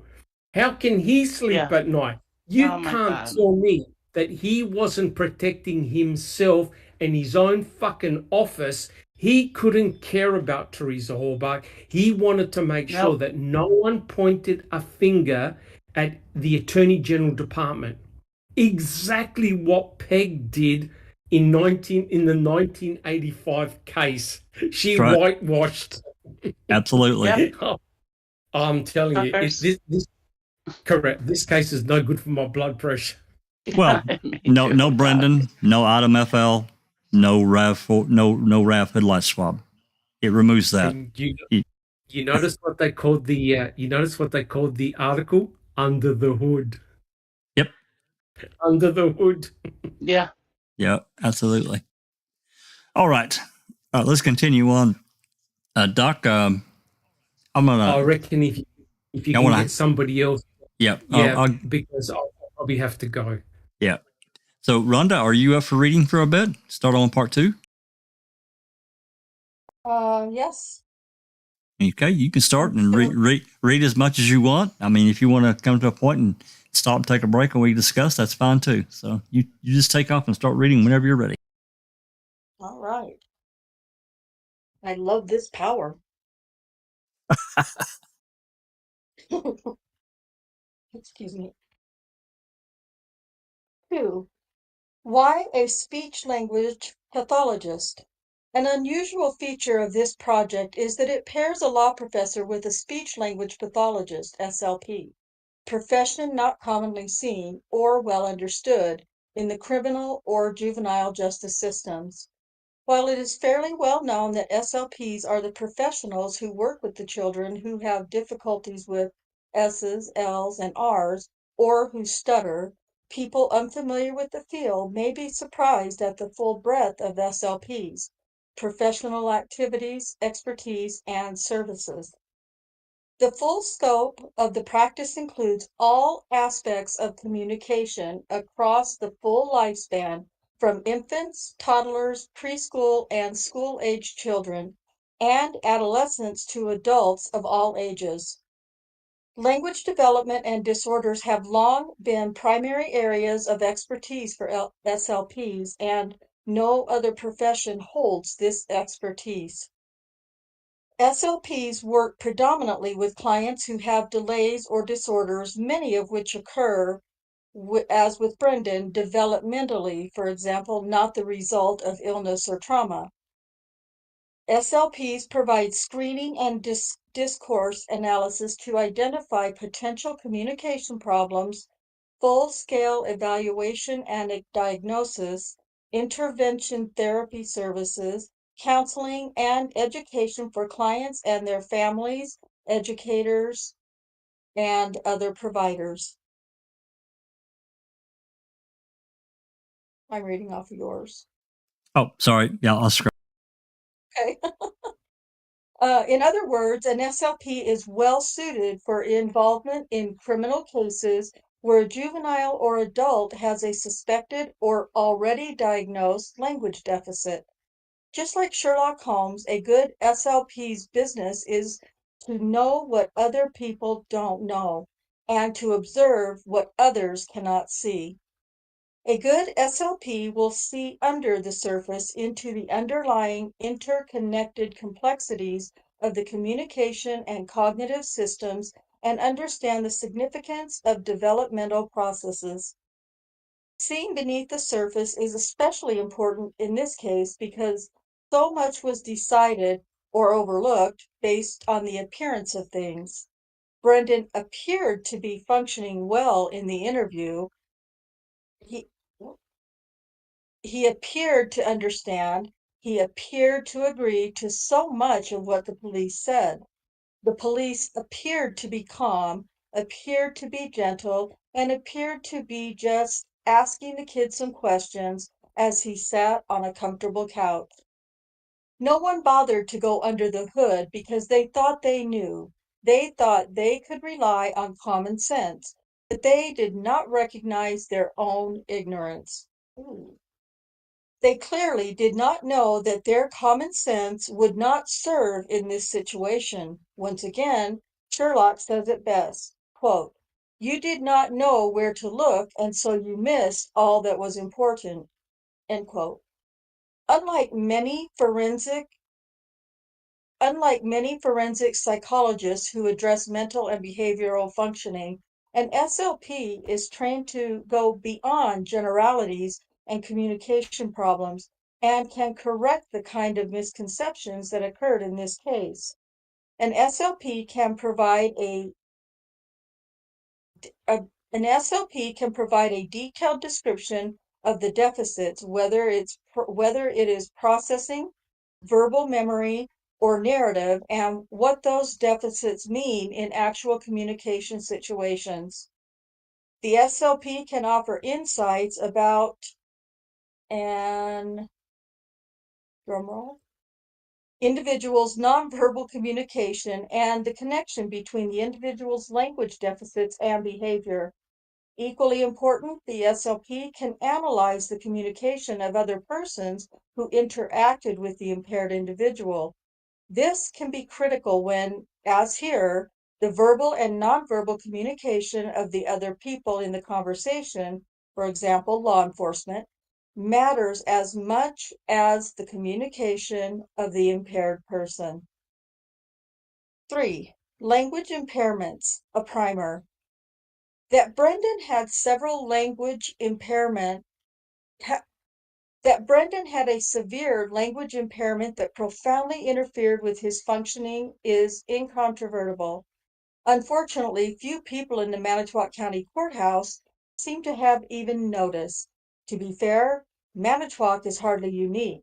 We therefore feel that an overview of language impairments is in order before turning to Brendan.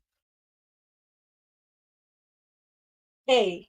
Language impairments. What are they? Language is an organized system governed by rules and conventions that speakers follow without knowing it. Language is a powerful tool comprised of three large domains: form, meaning, and use. It has a significant nonverbal dimension and integrates cognitive systems such as attention, memory, problem solving, executive functioning, and social emotional skills. Despite all of its power, however, the process of acquiring language in early childhood can be easily disrupted by a number of psychological, physiological, physiological, psychological, and environmental forces. When that happens, the resulting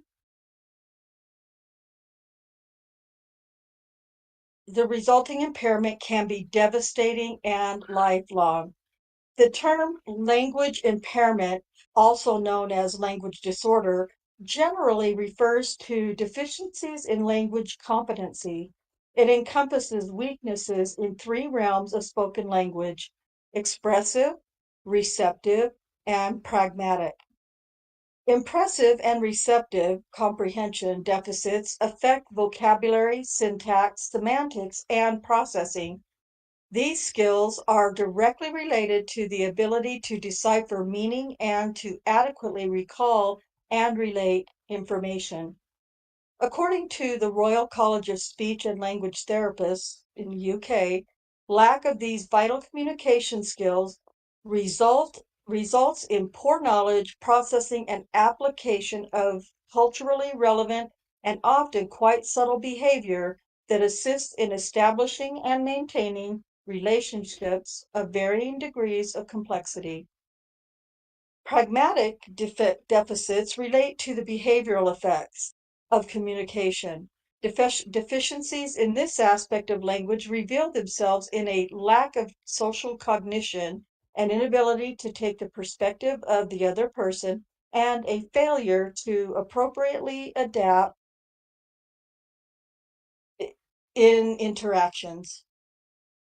Individuals with pragmatic issues often lack the ability to accurately process a face-to-face interaction and have difficulty processing nonverbal content as well as verbal content.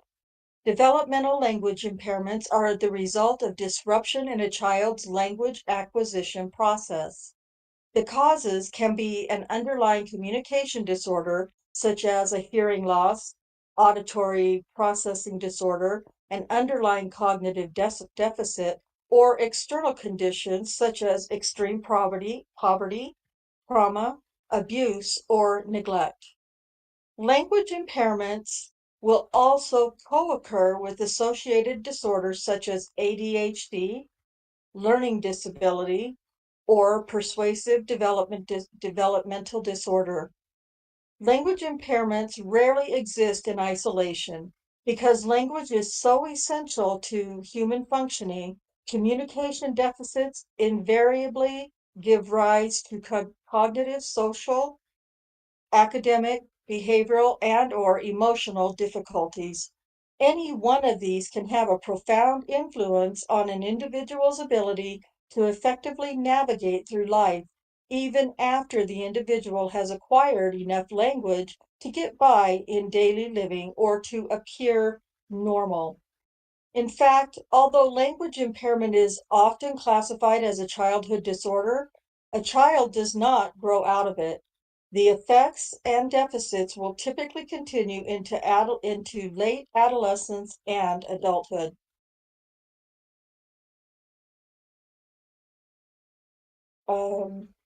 What did I miss? I went too quickly. My bad. I'll scroll back. Oh, okay. All right. Sorry, I missed that whole bottom line. B, language impairments in the justice system. It should come as no surprise that people with language and impairments do not fare well in the criminal or juvenile justice systems. In a previous article, co-author Michelle Levine described the many collateral consequences of language impairment that impede or even destroy an individual's ability to receive due process and effectively participate in the criminal justice system, whether it be working with counsel or facing a high-stakes interrogation. The list is long. Poor vocabulary, difficulty processing complex sentences and paragraph length utterances, deficient auditory memory, poor narrative skills, inability to grasp inferences, lack of background knowledge, difficulty learning new material, and limited ability to seek clarification. This is not to suggest that every person with a language impairment will will be disabled or disadvantaged in all aspects of communication, nor will the deficits necessarily be readily apparent or recognizable, as will be discussed below. Nevertheless, there is no question that language impairments or disorders can and do strike directly at the heart of justice for the impaired individuals who come into juvenile or criminal court. The effects of language impairments take on even greater urgency when we consider that individuals with language impairments are arrested, convicted, and incarcerated at rates well beyond the impairment rates found in the general population. Language impairments occur in approximately 7% of the population. But studies of juvenile and adult correctional facilities in the United States and the UK have found rates of language impairment that are 3 to 10 times higher. British researchers have estimated that 50 to 60% of young offenders, 21 or younger, have speech, language, and communication needs. 2 studies of adolescent boys charged with homicidal behavior, attempted or completed homicide, in New York and Florida, found that every one of them had a diagnosable language disorder and all scored well below their actual ages in language measures. Just briefly, that's really interesting to me, and I did not know that. But I guess now thinking about, the range of cases that we've, all been exposed to in the last many years, it makes sense. Yeah. And I mean, I just saw so many of these cases that we see that, a lot of these individuals, they're younger, they can't communicate well, and they get screwed by the system because they can't communicate. And this language aspect of it is really, really interesting. Yeah, it's very interesting. And I mean, I read this a very long time ago, but Yeah. I mean, I'm sure it had the same impact on me then, but it just seems even more impactful now. Maybe it's just because of the length of the time that we're still trying to find justice for Brendan. Doc, you have a comment before we continue? Yeah, just a quick comment. The important thing 2 points. The important thing to realize that what happened to Brendan Dassey is not unique. It's happened to many, many others in his situation. The one that comes to mind immediately is Matt Livers in the Nebraska double homicide. That was very, very brutal. He underwent intensive questioning. And he admitted to slaughtering his own, I think they were grandparents, and he was nowhere near the crime scene, right? So the sad thing is that it has happened to many others, but not only that, the READ technique also does people in that are considered to have none of these issues, right? None of these cognitive issues. They're smart, they're intelligent, but the READ technique even wears them out. So a poor child like Brendan, a lamb to the slaughter, unfortunately. Yeah, I agree. Okay, look, continue on, Rhonda, whenever you're ready. Okay. See, why don't we know this?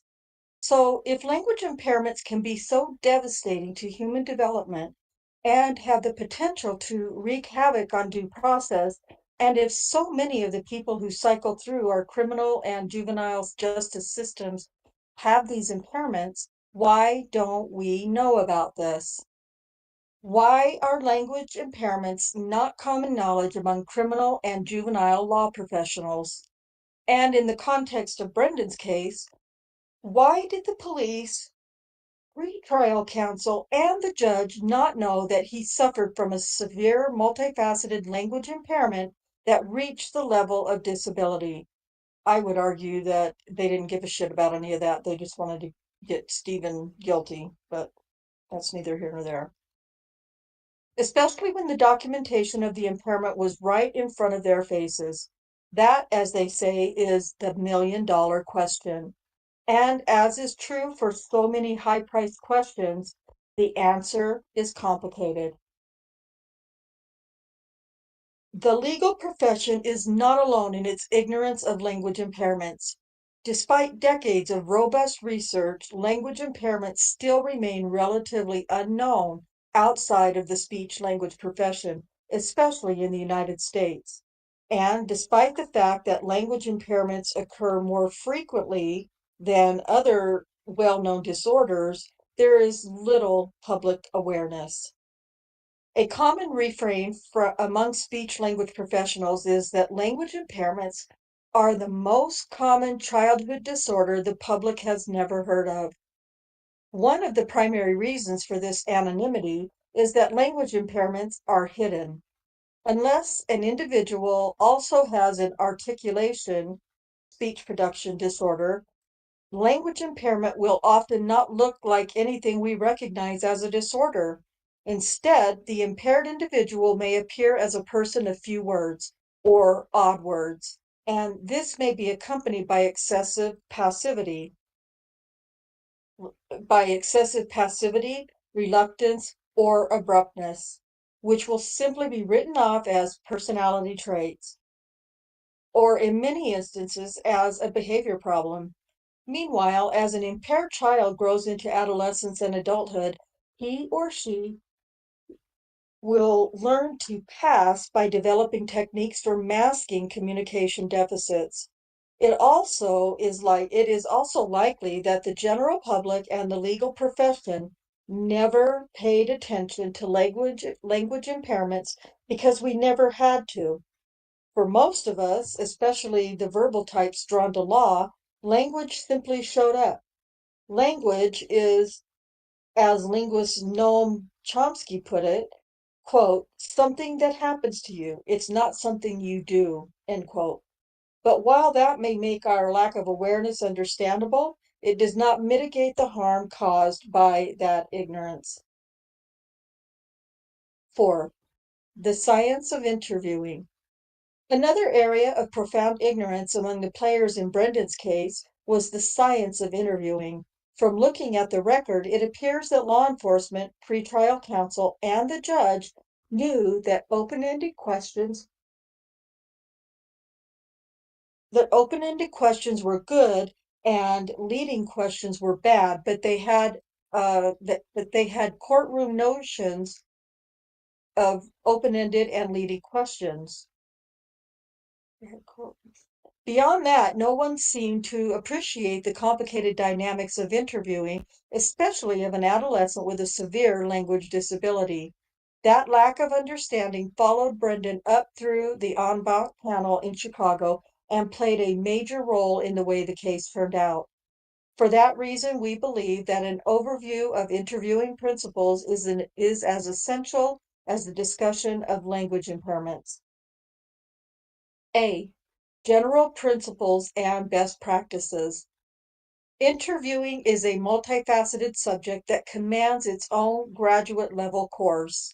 As we will discuss below, decades of research have produced consensus about best practices for interviewing an impaired juvenile like Brendan, or for that matter, anybody. When we analyzed the interviews with Brendan, we did so through the lens of those best practices. Interviewing is sophisticated, complicated business that requires specialized training, knowledge, practice, and ongoing review and assessment. The interview is a critical tool for professionals in a number of fields: medical, therapeutic and clinical, and forensic, all of which recognize that a well-done interview is essential to case success and that a poorly done interview is a recipe for disaster. Extensive research has resulted in recommendations for evidence-based best practices that are similar across professions, including law enforcement.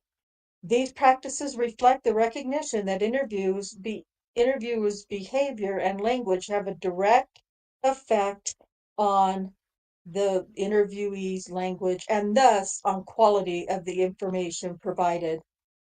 Experts have identified verbal behaviors that elicit the most accurate and complete content possible on the one hand, and on the other, behaviors to be avoided because they are contaminating, suggestive, and or narrow the interview's focus too early in the process. When the person being interviewed is a child or an individual with any kind of cognitive or developmental delay, the need for best practices becomes even more urgent.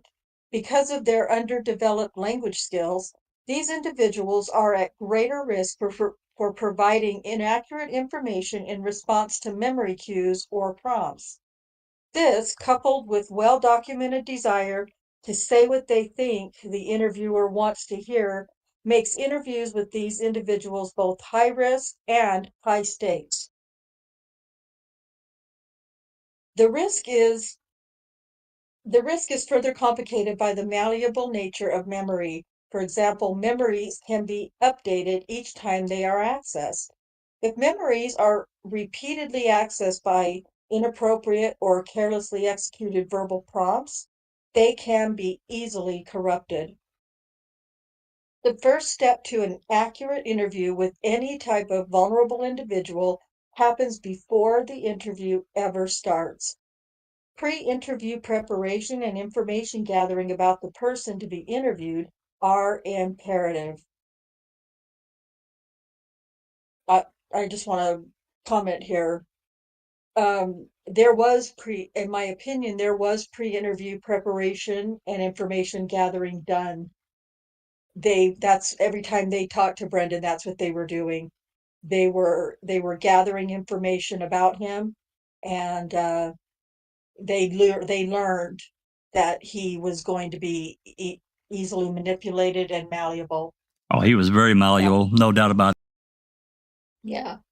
And so I think they did pre-interview preparation on their own.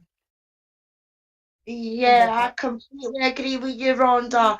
And my opinion, I think when that happened, when they knew that they could twist Brendan, how they wanted to twist him was when he was being interviewed in the car, and they turn round and they says to him, it's 5 brothers you've got, Brendan, isn't it? And Brendan went, aye. And then they went on with a barrage and other questions. And then it wasn't until a wee bit after that, Brendan was like, no, 4. You know, so in my opinion, that was them testing the waters and because it took Brendan so long to respond, to saying, no, it's no 5 brothers, it's 4 brothers. They were like, bingo, we've got our man, we know what we can do. And then they went back and they tell Fassbender, and we got you'd be able to twist things and everything like that. Now this is just speculation on my part, but I think they went back and they told Wiegert and Fassbender, yeah, he's the one, we could get a confession out of him, and then they ran with it. That's when I think they got the message that they could get Brendan, was at that specific interview. Yeah, I agree. I was going to say, if I could just make the point, 100% agree with Alice and just Rhonda.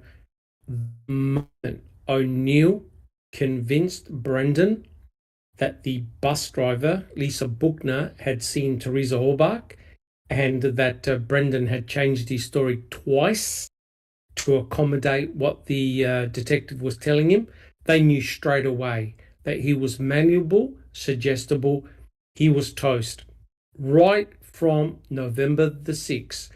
Now, we know that because Brendan had no defensive skills, right? Brendan could not defend himself to say, excuse me, what are you talking about?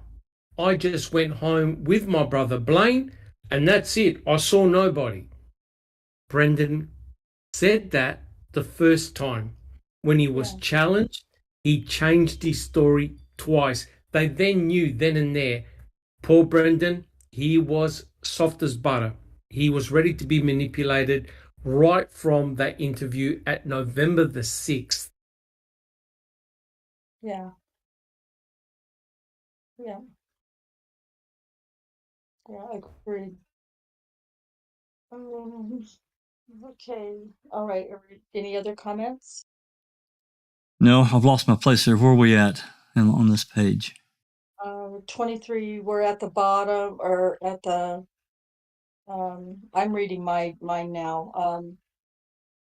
It's at the bottom, just before the footnotes, the paragraph, or the sentence, speaking with teachers or parents, after footnote 144.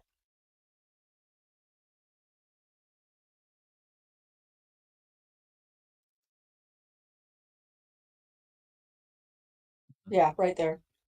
It's, oh, my cursor isn't doing you any good, is it?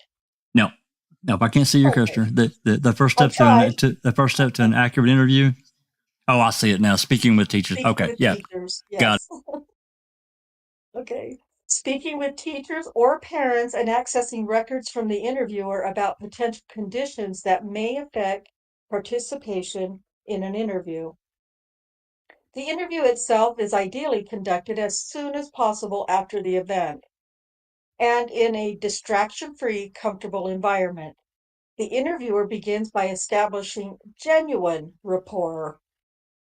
The next phase, known as information elicitation, elicitate, did I say that right?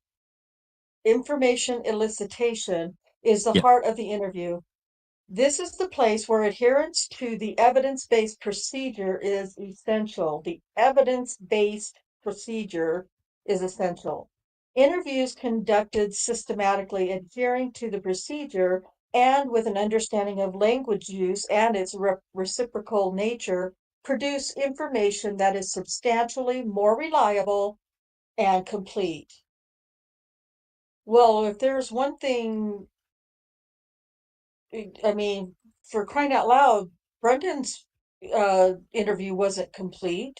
I mean, there was nothing complete about any one sentence that I can remember. and it was completely I say completely unreliable, but what they he tried to tell them, and What? they just called him a liar. Yeah. So, yeah, well, anyway, there's all kinds of strikes against these assholes all the way through this anyway. So, Yeah, one of the keys to a good interview is the interviewer's understanding of the kind of communication she should aim for, both from herself and the person being interviewed. In an information-seeking interview, the interviewer's role is to encourage the interviewee to provide information in the form of freely recalled narratives. A narrative is an account of events occurring over time. Minimally, a narrative can take the form of a single complex sentence or several simple consecutive utterances. A narrative that is freely recalled unfolds in the most unbiased, uninfluenced way possible. It is not suggested or directed by another person. The person who experienced it tells the story. I'm going to take one little small break here, and I may play it before we're done, but I recall specifically this unaired interview that what's her face? I just went blank. The reporter that called him, Oh, Anjanette Levy. Anjanette Levy. Levy. Yeah, yeah, Engineer. that's right. yeah. And what she did and how suggestive she was to him during that. Well, we saw these videos or these interviews, Brendan. What do you say about that? It was totally suggestive, and he wouldn't play along. But at that point, he'd had enough, I guess. But anyway, that brings Yeah. that directly to mind. Yeah, absolutely. As would be expected, questions are the tools of the professional interviewer, but not all questions are created equal. Interviewers need an awareness of the characteristics of questions and how to sequence them. Certain questions or the repeated use of particular types of questions may have effects that the interviewer does not intend, such as introducing inaccuracies or omitting important content. Experts universally agree that open-ended questions are the best tool for eliciting narrative. Open-ended questions consist of little or no content and carry the least risk of contamination. They may indicate a general topic or time period, as in, tell me what happened, tell me what happened on X date or at X place. It is important to note that these open-ended questions are not the same as the questions that lawyers and judges typically think of as open-ended.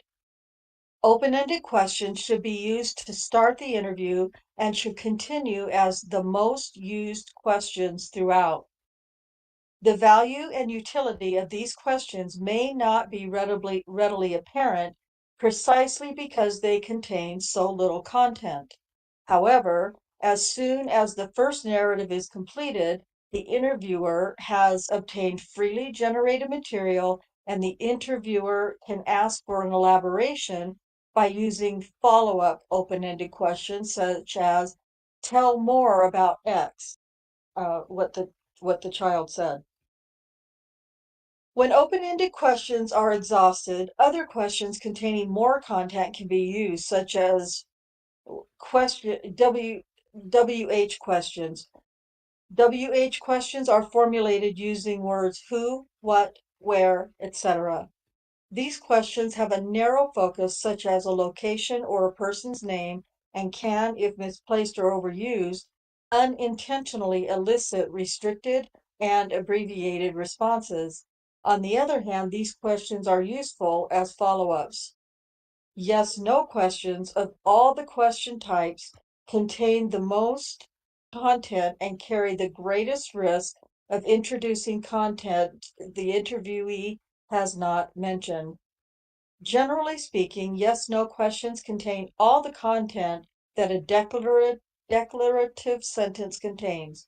For example, quote, did you go home after school? End quote, contains the same content as the statement, quote, you went home after school, end quote, and adds a demand for confirmation or denial.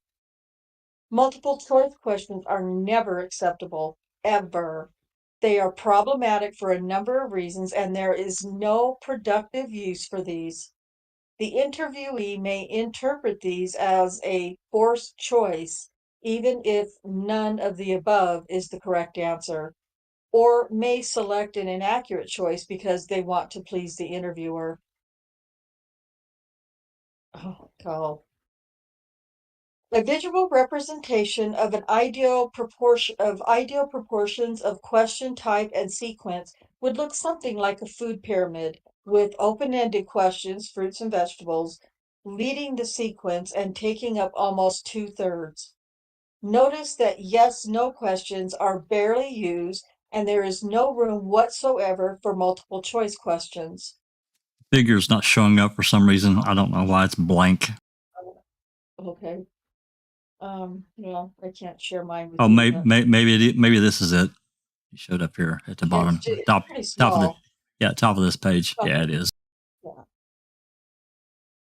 Okay. Yeah, so that just has the diagram of what a best practice interview would look like. Let's see. Throughout the process, the interviewer must engage in a process of double awareness. Obviously, the interviewer should be looking for signs of confusion or discomfort in the person being interviewed, but like so much about interviewing, recognizing these signs is not simply a matter of common sense. An adolescent with a language impairment may have learned to cover his lack of understanding with behaviors that the untrained interviewer would see as evasion, reluctance, dishonesty, or bad attitude. Meanwhile, the interviewer must also be constantly aware of and reflecting on her own behavior. Am I following the protocol? Am I consciously or unconsciously inserting content? What is the reaction of the interviewee? Am I encouraging the narrative or am I shutting it down? If so, how? And then the interviewer must adapt. V. 5. 5. The analysis, process, and methods. A, the beginning. We started this project with a gut sense that there was more to the interrogations than met the court's eyes or ears. Though we come from different professional backgrounds, our professional interests overlap on the subject of language impairments and their potential for great damage. We both believe that an in-depth speech-language perspective could shed additional light on a tragic situation. The first step confirming Brendan's language impairment was easy. Ordinarily, we would have had no access to any diagnosis or test results that occurred outside of the litigation context.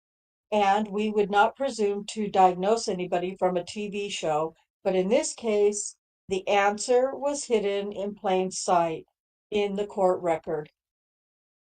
Wow. As a special education student, Brendan would have had an individualized education plan, IEP, meeting at the beginning of every school year.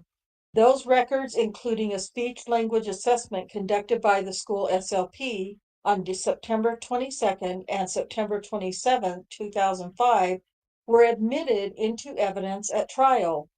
There was scant mention made of these records, especially the assessment in the case. But as we will discuss below in section 6, the scores and comments left no doubt that Brendan had a severe disability. Meanwhile, we also obtained video or audio recordings of every interview or interrogation through an open records request. We reviewed them for critical information about nonverbal communication, such as body language, tone of voice, and eye contact. We also reviewed them for intelligibility and significance to the case. Based on these reviews, we chose to have 3 interrogations transcribed. November 5th, 2005, the second interview of February 27, 2006, and March 1st, 2006. Excuse me. B. Transcribing the interviews. The interviews were transcribed verbatim by a trained, experienced transcriber and entered into a computerized language analysis software program, Systematic Analysis of Language Transcripts program, SALT. This is a tool that an SLP would ordinarily use to assess a client's communication issues.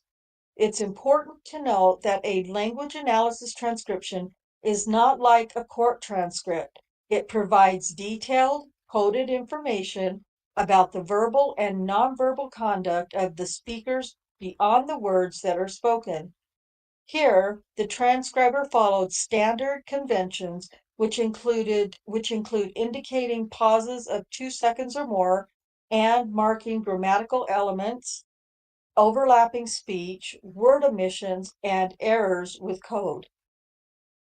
Prior to transcription, we had observed that Brendan frequently responded non-verbally to police questions. We therefore requested additional coding to capture his gestures. When the process was complete, we were given a fully coded transcription, which we used to generate our quantitative analysis. C. Transcription challenges, law enforcement. The transcriber faced considerable challenges transcribing the interviews, but not because of Brendan. Rather, the difficulty lay with the law enforcement officers Uyghur and Fassbender. Oh my God, are any of us surprised by that? Not at all. No. Both of them had speech that was rapid, with many run-on sentences and unfinished thoughts making it difficult to interpret the thoughts expressed. Even though the transcribers are master's level speech language professionals, they had a hard time determining the boundaries of the police's utterances, where one utterance ends, the next utterance begins, because their utterances were so disorganized. Wiegert and Fassbender's thoughts were expressed unclearly and at times incoherently. A fucking men.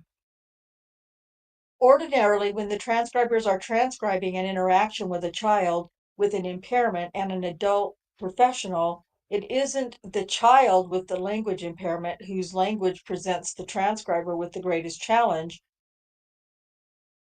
because the child's intelligibility and prosody may be impaired. In this case, however, it was the adult's language that was the problem. No shit. It was awful. That- Good, surprise Doc. there. Good, Yeah. Doc. I was going to say that is the central issue, because when they do the analysis, you'll discover that the majority of the talking was done by Fassbender and Wiegert. Brendan just sat there basically numb, not saying many words. And as a consequence of that, he couldn't process what the investigators were, firing at him. And that was the And intent. a lot of- And that was the intent too, wasn't it, Doc? That's it. That's it. No defensive skills. Brendan never said ever, hey, wait up. I'm sorry, but what you're asking, what you're telling me is complete, utter rubbish. Stop right now, please. I'm walking out. Never did Brendan say that, because the investigators had all the advantage on their side. Absolutely. Susan? Yeah, that's astounding. Well, they would ask him 5 different questions at a time without stopping talking. Yeah. You know, it's just, and I don't know if that is part of the read technique. It very well may be, but for someone like Brendan to sit there and try and figure out what in the heck they want to hear, I mean, just unreal. Just unbelievable. Yeah. Yeah, it's very, and as I'm reading those words, I'm thinking in my mind, I'm hearing and watching Wiegert and Fassbender, just peppering him with, half questions or statements, or starting to say something like, Brendan, we know that you were, and here's the other thing, just kind of like, Yeah, exactly. Like, yeah, so confusing. I mean, it would be Yeah. confusing for just about anybody. anybody. And the Yeah. fact that the en banc judges, did not consider those kind of things is just ridiculous. That they Yeah. say that his will was not overcome. I mean, come on. Yeah. They're just looking at just a surface of what they see and hear. They're not taking anything else into consideration at all. Yeah, that was a very, very interesting part right there. Okay. D, post-salt analysis. After the salt process was completed, we took a deeper look. We paid particular attention to the February 27th and March 1st interviews, since these immediately preceded the charges, and the March 1st interview was the primary evidence against Brendan and the subject of 12 years of litigation. Our analysis first differentiated between true questions and utterances that have the grammatical form of questions but do not function as true questions. For example, quote, why don't you have a seat? End quote. Is this a question functioning as a polite way to tell someone to be seated without expectation of a reply? This type of utterance was not considered as a question for our analysis. On the other hand, some utterances function as questions but do not have the grammatical question form. Examples include requests such as, "Tell me more about that." This type was coded as an open-ended question and included in the analysis. True questions were categorized and coded into the following types: open-ended, WH questions, multiple choice, and 3 forms of yes/no questions. As part of this analysis, we retranscribed several passages to allow us to more accurately analyze the confounding nature of Uyghur and Fassbender's language usage. Additionally, we counted other instances where law enforcement used tactics that compromised the integrity of the interview. These included speaking in paragraphs, for example, 4 or more sentences or utterances in a turn, and asking 3 or 4 more questions in rapid succession before giving Brendan an opportunity to answer. Before we even began this project, it was obvious from viewing the interrogations that Uyghur and Fassbender's methods of communicating with Brendan fell far below professional norms.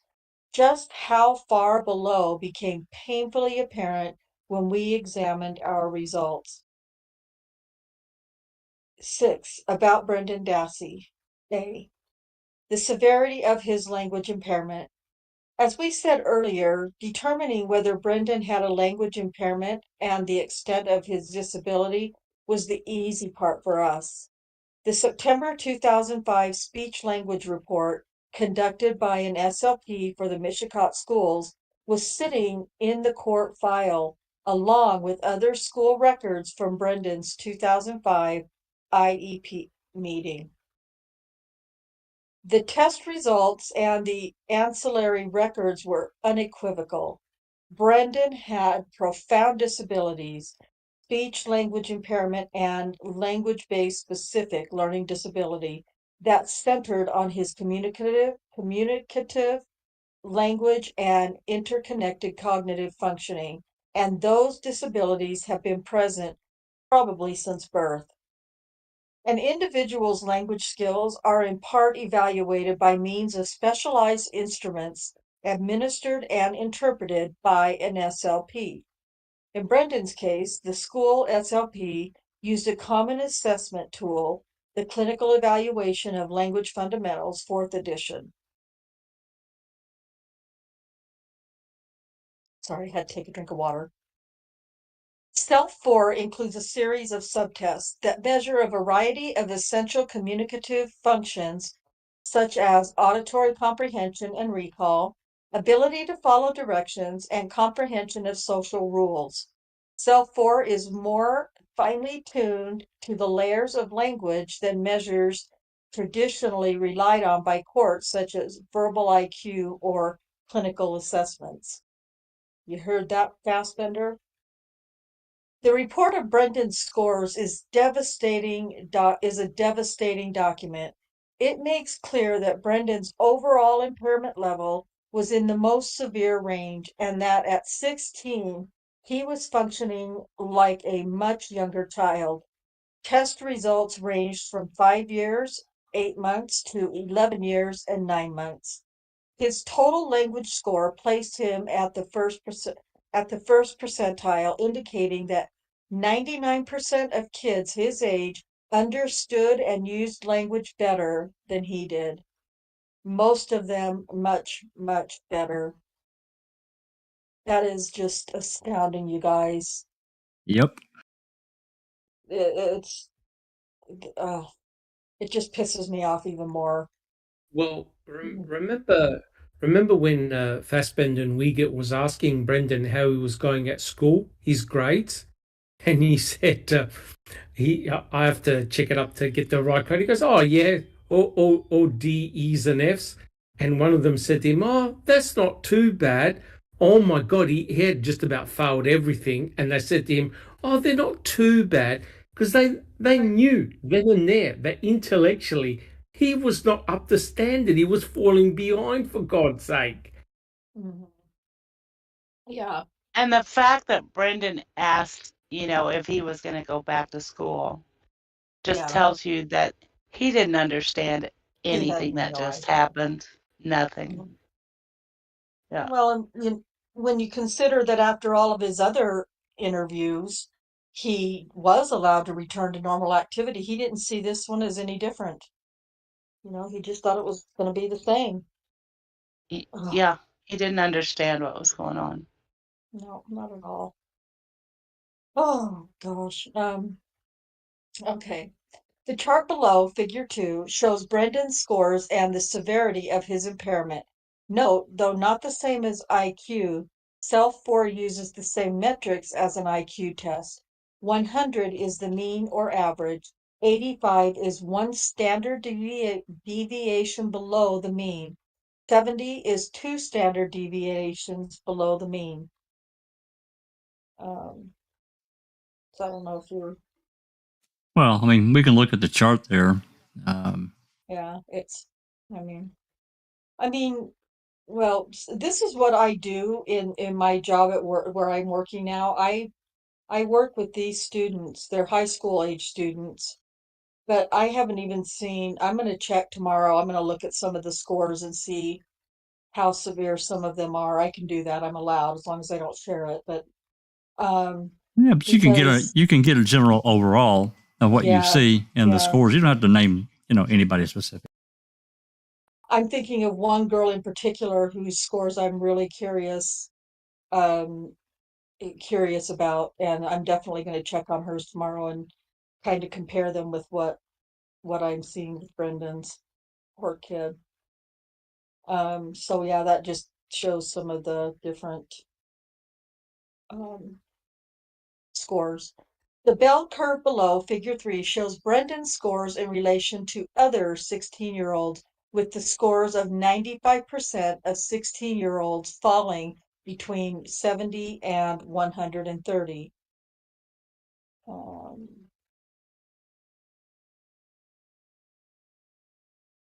Yeah, it gives the curve there. Yeah, and it shows the curve. Yeah. Yeah. And it's interesting.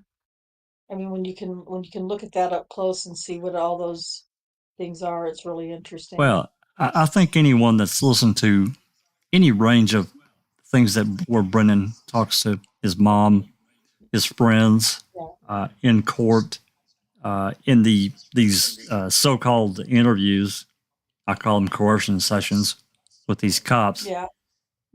You can tell he's not there. He's below that range of being able to have that adult conversation. He tries to tell the truth. Nope, you're lying, Brendan. Oh, okay. Basically, what do you want me to say? He's just a sweet, innocent child, is what he is. Yeah. Yeah, absolutely. It's heartbreaking. From a statistics point of view, I'd wish that his attorneys were able to put this up in court. I'm not sure whether they used a similar type of diagram, but I tell you what, even the dumbest juror would see that and immediately go, "Oh my God, Brendan was in deep, deep trouble." I don't think they did, Doug. I don't think they did. Well, this is a massive, massive oversight, because this analysis is brilliant. It immediately shows that he's in the low percentile. He cannot defend himself. He's got no concept of what's being thrown at him. It's like a university professor coming down to primary school and talking at his language level and skill to kids in primary school. They've got no concept. Brendan would have had no idea what they were throwing at him. And notice, see the bunching of all those important things: core language, expressive language, receptive language, language memory. They're all on the low side. Yep. Yeah. Now, all on the low side, which means that poor kid was not equipped to be interrogated by Fassbender and Uyghur. No way. No way. But what did the state say at trial? They said, oh, Brendan's in mostly regular classes. And, he Yeah. understood what was going on. Yeah, the state didn't want to have a bar of it. And if I could remember, I don't have the quote in front of me. Fallon even made a joke and remark about the psychologist. Remember when he Yes. presented that information in court? He goes, well, I don't know where he's going, and I'm glad he's gone, as if to say, see you later, mate, don't come back. And that is the height of disrespect. And not only that, this report here, do you think the state cares? The state's No. got no Nope. care. No. None. Mm-mm. Zero. No, they don't. The last thing Well, they want to look at Yeah. or admit. And they don't want to know any of these things because then they have to be accountable for it. And so, their blissful ignorance, I think, was by design, personally. Oh, gosh. Okay. The report and the commentary from other school records identify difficulties at the most basic level, such as participating in classroom activities, initiating conversation, and asking for clarification when confused. Brendan spoke at a low volume with little variation in his pitch, and his body language, such as eye contact and gesture, was minimal. Yet another aspect of communication that he was unable to use. The list of Brendan's strengths identified by the school SOP is telling. It was limited to 3 things: intelligible speech, willingness to participate, and knowledge of familiar routines. This is not to say that Brendan had no language or could not communicate at all. He had foundational language skills, but they were grossly underdeveloped. That means he would have trouble processing a lot of talk coming at him in any context. He would fatigue easily and become cognitively overloaded. This would hit him especially hard at school. Brendan would be the kid in the classroom who is always lost, always not getting it. His low scores on such tests as recalling sentences and understanding spoken paragraphs show he would struggle to process and recall even the most common forms of classroom communication, lectures, and multi-step directions. Learning new vocabulary and concepts would be slow and onerous. Brendan's special education teacher took note of deficits in verbal memory which affected all areas of language. Typical high school expectations, such as taking notes, studying for tests, or taking exams, would be beyond his reach without extraordinary assistance. Abstract spoken or written material common at the high school level would increase his comprehension difficulties. This is but a sample of the challenges that Brendan would have faced every day, year after year, during his school years and beyond. Reports from other teachers bear out the difficulties caused by Brendan's severe language deficit. While Brendan was in regular classes for some of the school day, pursuant to federal law, this is not because he was capable of doing regular work.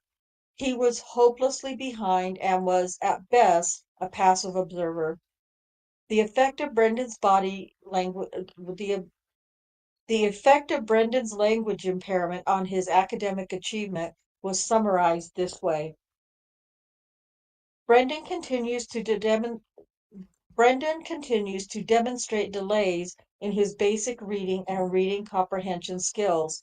Brendan demonstrates a delay in classroom achievement in these areas and in information processing deficit in the area of manipulation, difficulties summarizing and interpreting information, difficulties inferring information, difficulties understanding multiple contexts.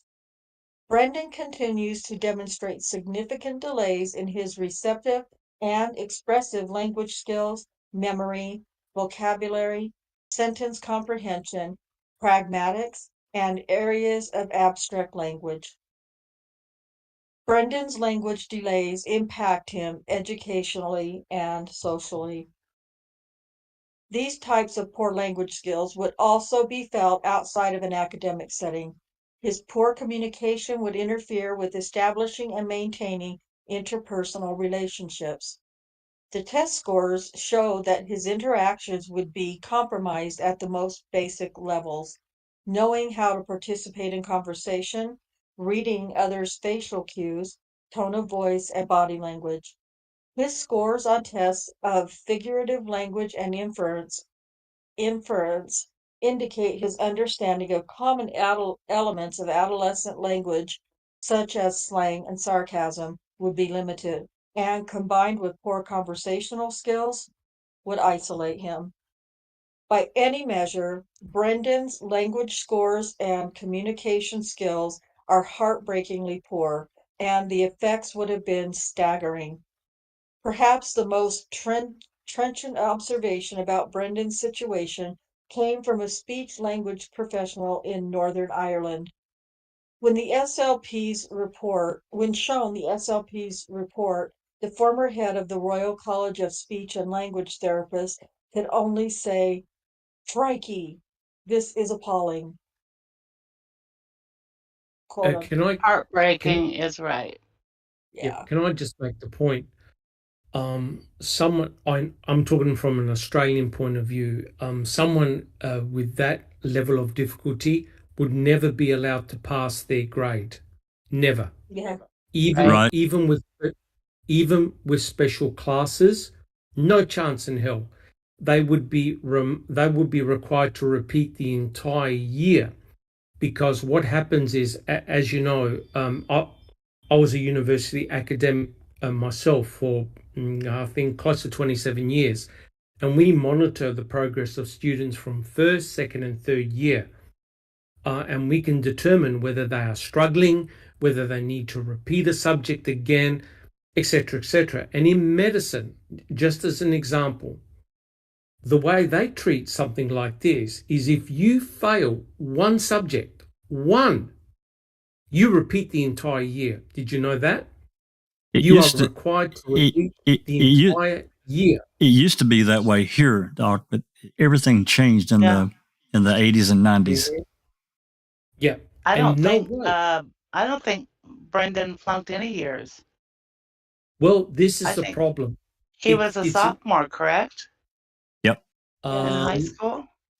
Yeah. Yeah, I'm not sure what year level Brendan was at. Freshman or sophomore, one of the two. Yeah. The point I'm trying to make is, you can clearly see from what the professor and the other researcher are saying, that as he progressed in his academic life, it was going to be progressively harder and harder. Why? Because Brendan did not grasp the fundamentals that he needed to understand at the lower years. And hence, the problems he had in the younger years, he was carrying through the older years. So the whole idea of this is, hey, stop, you got to go back, right? You're too far behind. You're too far behind. Well, and it just compounded every year, especially by the time you get into junior high and high school. You didn't get it the year before. And I just want to make clear, I know Barb's in the chat, and I just want to make clear, I don't think she thinks this, but this is no way me criticizing or putting him down. Three of my 6 kids had IEPs when they were growing up all through school.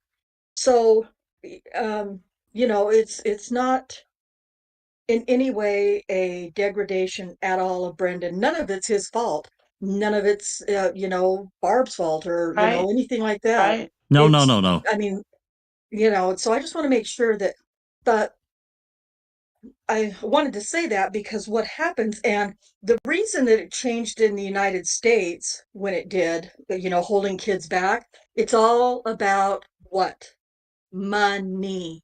All about the money. They got to get these kids through. They got to have they have to reach certain quotas and whatever for this money and for that money. And, we got to make sure we're getting it. And I even see it where I'm working now at the high school I'm working at. There are teachers that are passing kids at the end of a term based on okay, the rest of the class had to do all this work to get their assignment to pass, but I'm going to let you just do one assignment out of all the 25 the rest of the students had to do. If you just do one, I'll pass you. And I think it's bullshit. I think that it's bullshit. Does that mean that the kid doesn't get to graduate on time? Probably. But what are we doing? But that's not helping the students at all, and it's infuriating. And that's what it all comes down to. And that's when it all started changing in the United States. It was all about the Benjamins. Well, And it is. Money is a driver of so many of these things, including the criminal justice system. It's a business. It's a huge business. Absolutely. Yeah. It's really funny. If I could just use a quick analogy, like I said, when I was a university academic, when the students got to third year, which is the final year to get their science degree, often if a student was performing poorly at third year, you know what the lecturers used to do? They used to run in my office and blast me and my colleagues saying, how did this student get past second year? Right? Because they weren't well equipped to handle third year. And I can see here that as Brendan progressed throughout his studies, he would have reached a point of no return. The poor kid was not well equipped. I'm not blaming anybody. Some students do fall behind, but all the metrics pointed that poor kid was struggling very badly. Absolutely. And we could tell that. Yeah. We could tell that again, just in general conversation of hearing Brendan talk. You're equipped with what you're equipped. It's it's kind of it's just the way it is, and it's not a blame to anyone at all. It's just what we're having. It's innate. It's innate. I don't know if I'm saying that the right way. You are. Okay. Innate. Yeah. And that's what I was trying to get at, I guess, is that they're already behind in their primary school education, but then when it starts moving so fast when they get into junior high and high school, they're still trying to catch up with what they should have been able to be taught when they were in grade school, but now they're having to do that. Well, it's like algebra with me. I struggle so bad with algebra. It's terrorizing to me, very traumatic. And I remember getting so frustrated because I didn't understand for the longest time, how could I just forget? I just want to skip past this part of doing this formula because it's so difficult for me and move to the part where I think I can figure out how to make it work and still get the correct answer. And people, and I kept getting told by tutors and everything else, you can't skip these parts though. You can't skip these parts. They are part of the formula for a reason. And even if you manage to get to the end and figure out a way to make it work to get the right answer, you still have to know the fundamentals in between. And it's the same thing as far as Brendan's education. In his learning and his disabilities. Failed once again by our fucking system. Yeah, exactly. And you know what? It is the system, not the child. Absolutely. And then judged by the system because they needed an end result. Mm-hmm. Yeah. Yep. Yeah. It's maddening. It's so frustrating. It is so frustrating. It really is. I mean, he did. Not only did he not have a chance with this crime, this case, these investigators and the judges and shitty attorneys, he didn't even have I mean, let's just say that none of this stuff had ever happened to Brendan, and he wasn't ever he was never sent to prison. He was never accused. He was never interrogated. None of this ever happened. He would, he might have still had the opportunity through high school if somebody had kept him from falling through bigger and wider cracks, he might have had a chance. But chances are he still would, as an adult, and it says somewhere in this paper that it carries on through adulthood. Sure it does. But as adults, we're able to, I don't want to use the word mask, but we're able to adjust or adapt easier in some cases, not in all cases, of course. But I still think that even if none of this trauma had happened to Brendan, he would still struggle because of the system, like Phaedrak said, because of the system, not because of him. So anyway, I start getting passionate about something and then I can't stop. Again, I'll bring up the fact, and this is a little bit of a side rail here, but I'm going to say it anyway. We get into this time frame of end of February, 1st of March, 2006. They knew, Kratz, the police, everyone knew that Brendan was there on October 31st. But yet nothing happens for 5 months, basically. Nothing. Why? And you have to answer that question. Anyway. I agree. All right, you can continue on, or you can hand off, or whatever you'd like to do, Rhonda. I'm fine to keep reading, but if somebody else wants to have a turn, we haven't heard Susan read for a long time. Susan, you want to read some? I can read. Go for it. Okay. B. What does this mean for interviewing Brendan? Given what we know about Brendan's ability to cope verbally, it seems ludicrous to even contemplate letting him be questioned by law enforcement. Yet, Brendan could, in fact, have been effectively interviewed if, and this is a big if the person or persons doing the interviewing knew what they were doing. Even with his limited language ability, Brendan had enough of the basics to be able to tell his experiences and answer a skilled interviewer's questions to fill in the gaps in his narratives. However, Brendan's language profile combined with his age means that an interviewer would have to adhere to a rigorous protocol that protects against contamination, confusion, and intimidation. Moreover, even with well-intentioned, well-trained interviewers, Brendan could not be left alone.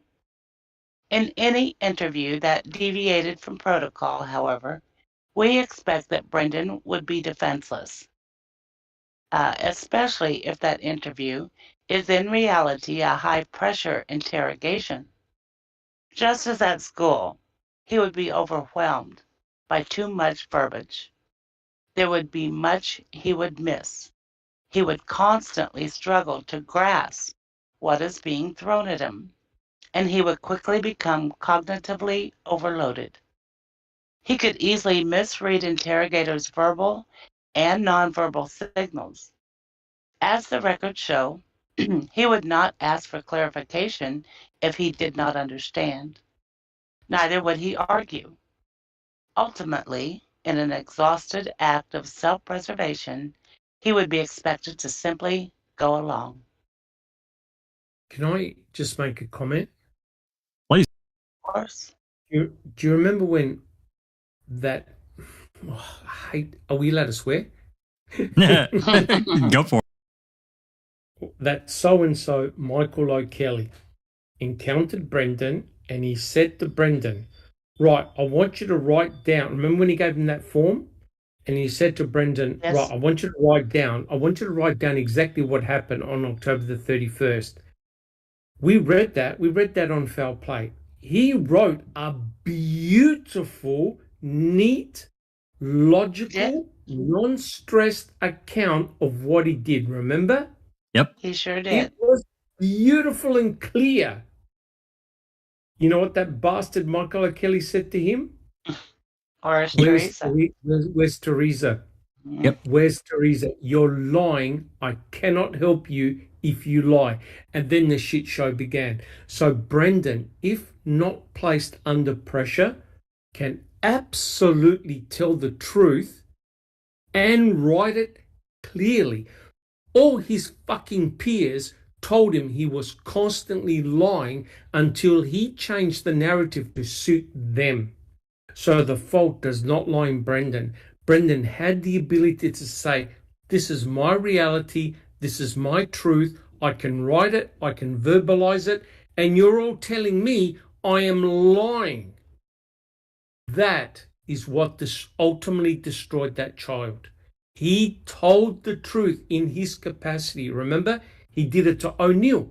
He said, yeah, I just went home with Blaine, and that was it. Yep. Excuse me. Yep. He also gave him the yes or no question.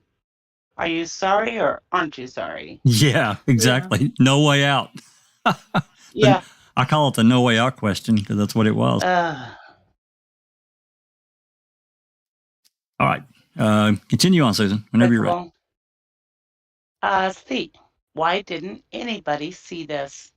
The $1 million question. A brief perusal of Brendan's school records make it abundantly clear that his severe language deficiencies are a central part of who he is and how he operates. How is it then that the words, quote, language impairment, end quote, were never uttered? How is it that Brendan's communication difficulties by any name barely received any mention at all during the pretrial or trial process? As noted in the evaluation, Brendan's speech was intelligible, for example, did not draw attention to itself, and as the video shows, he could speak and complete those short sentences. On several occasions, he strung short sentences together. He nodded repeatedly and did not admit to confusion. Excuse me. Without examining these behaviors further, for example, through the lens of language deficit, some observers might and did mistakenly believe he could function competently in an interview situation. And Brendan, like so many other impaired adolescents, would have developed strategies to hide his disability and avoid negative social evaluations. Depending on the individual, this can take a variety of forms. By all accounts, Brendan's strategies appear to involve extreme compliance, agreeing to just about everything, trying to do what the person in authority wanted, pretending to understand, and rarely asking for clarification. Finally, we must return to the fact that most of the legal profession, just like most of the general public, has never heard of language impairments and does not know what they look or sound like. Before we continue, can you read the footnote 225 I've highlighted there? You bet. I'm on my page here, so 225, that's the second one, right? Yep. It's a tiny number. Only Brendan's trial attorney seemed to recognize that Brendan had communication problems.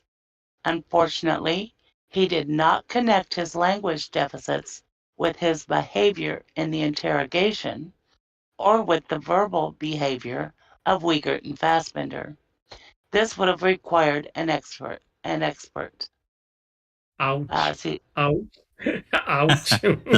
I saw that. I knew I'd caught this before when I was scanning through. Wow.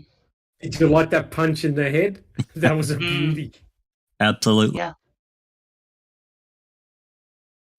All right, continue on whenever you're ready. Yeah. Okay.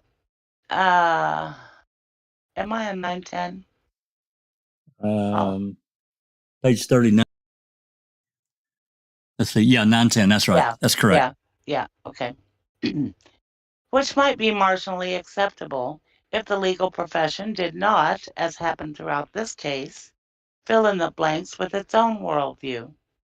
This case record, along with the show itself, is replete with judges and lawyers making assumptions about Brendan's intentions and abilities. And those assumptions were wrong.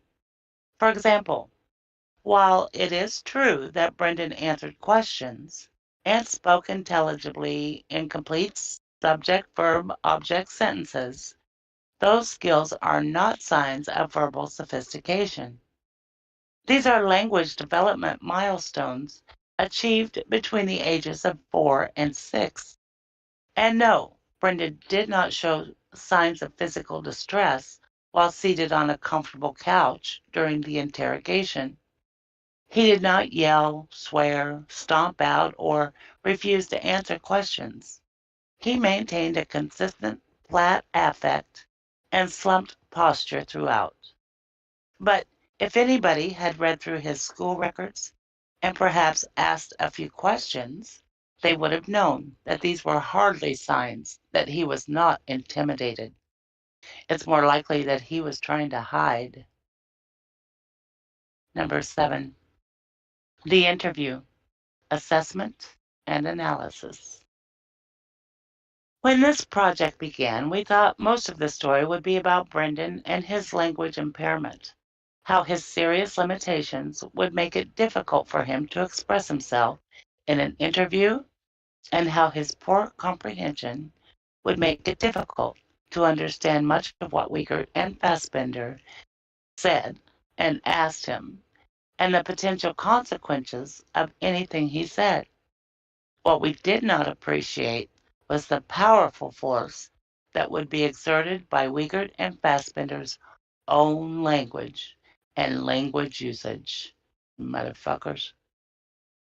Although there is no perfect interview, even with rigorous training and review, the police in this case could hardly be further from best practice or even acceptable practice. Even without the additional language and language impairment layers we are describing here, this interrogation is widely considered a textbook example of quote-unquote what not to do in interrogations involving juveniles and individuals with intellectual impairments. Hey, Doc, I think it was When we another punch to the head there. What not to do? Yeah. Oh, it was. And we mustn't forget, right? The what was it? The control question that Fassbender asked Jesus. Brendan Dassey The tattoo. about the tattoo. Right? And look, Do you disagree with me? What are you asking?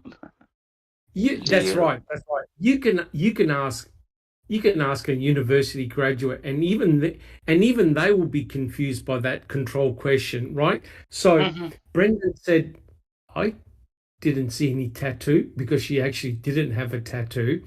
And so was he actually, if he had never seen Teresa Halbach, right? And he said, I never saw a tattoo. Is he telling the truth? Yes, because he's never seen Teresa Halbach. Right. Right? Right? So what's he meant to answer? So if he said, oh yeah, that's right, I saw that big dragon tattoo she had on her belly, then Fassbender would have said to him, you're lying, Brendan. She never had a tattoo. So that poor kid didn't know how to answer correct. The same thing happened when they said to him, did Teresa have pubic hair? Did Teresa have pubic hair? On one occasion, he goes, no. They asked him again, yeah. So no matter how he answered that yes or no question, he was going to get it wrong. Either he fluked it or he was lying. So the tattoo question, what type of freaking question is that to ask a kid? How do you answer it? And they actually used that during the en banc, did they not? Yeah, that's correct. Oh, Correct. for fuck's sake. Yeah. Control question. When we add in the language piece, this interview becomes an abomination. Damn right. Good. A, before the interview. The stage was set for law enforcement malpractice long before the interview ever began, starting with investigator training. Proficiency as an interviewer is not acquired from several training seminars or even from a week-long session. It is an intense and ongoing process. Yet the chief investigator or interrogator, Mark Wiegert, testified that his training only consisted of the controversial Reed Technique seminar, which lasts 1, 2, or 4 days, plus several other one-day seminars. After that, he relied on his own experience. By any measure, this is hopelessly inadequate, not to mention dangerous. Even more alarming is the fact that Wiegert claimed to have developed his own hybrid technique. He proudly testified, quote, after you've done interviews for several years, you kind of develop your own style, I think, and you incorporate some things from different trainings that you attend, end quote. Wiegert and Fassbender approached this particular interview with a similar lack of rigor and standards. The correct practice for any high-stakes interview begins with preparation, which, among other things, requires that the interviewers learn about the person to be interviewed. That did not happen here, nor did Wiegert even believe that preparation was important. Wiegert and Fassbender knew almost nothing about Brendan when they questioned him for hours on February 27th and March 1st. Then, at some point, when Wiegert and Fassbender did obtain information, it was wrong. At trial, Wiegert testified that it never occurred to him that Brendan might have some cognitive limitations. He did not know he was in special education, and he did not believe that Brendan was impaired in any way. Quote, he was a mainstream student at Mishcot High School. He was in driver's ed. He could answer questions. He could understand. Wow, what a really terrible. Quote. Yeah, terrible. He was so wrong. Yeah. I think he also spewed that on Dr. Phil, if I recall correctly. Fassbender. B. Who did the talking? Whether in a clinical or forensic setting, the person questioning an adolescent with a language impairment should sit back and let the interviewee do the talking as much as possible. Excuse me. In this interview, the questioners did anything but. There was a remarkable disparity in the amount of talking done by the police and Brendan, and although Brendan was the informant, the police spoke more than twice as much, 2.5 plus times. The police used a total of 18,325 words in the 2 interviews we focused on, while Brendan used only 6,998, making his contribution a mere 28% of the total interview. That's telling. That is so telling. Good God. Oh, so telling. It is completely asymmetric. That's a red flag right there. It's upside down.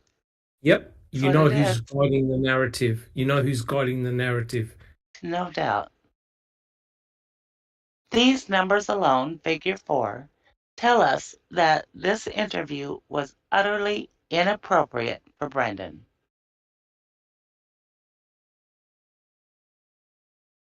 Unbelievable. C, the number of questions.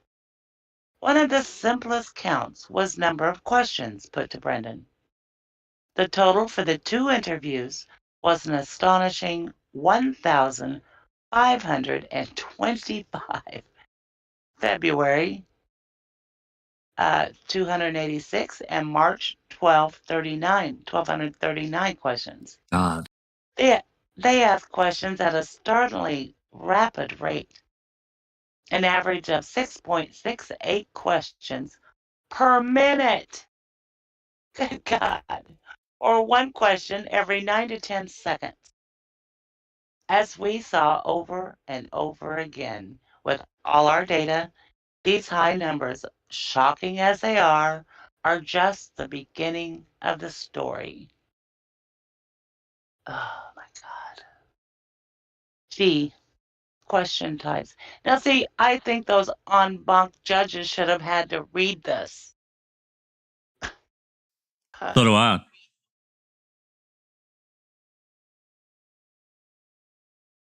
The questions were rarely simple, standalone affairs.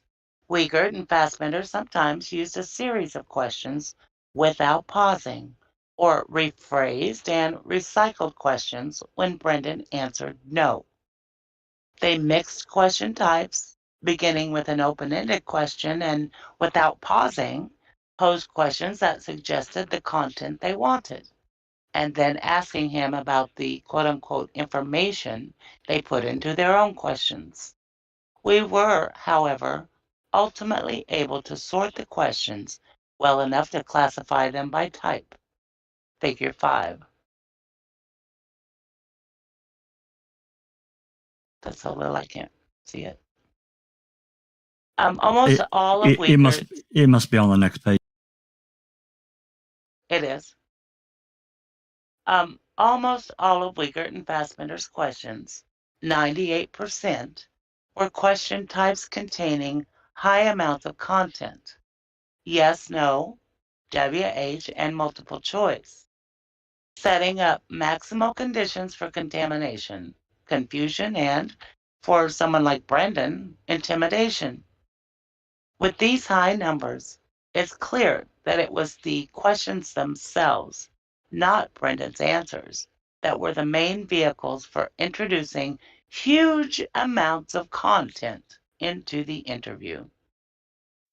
There you go, right there. It's kind of a. I mean, I can blow this up, but the majority are yes, no, right? Yeah. And then multiple choice. Yeah, is the second.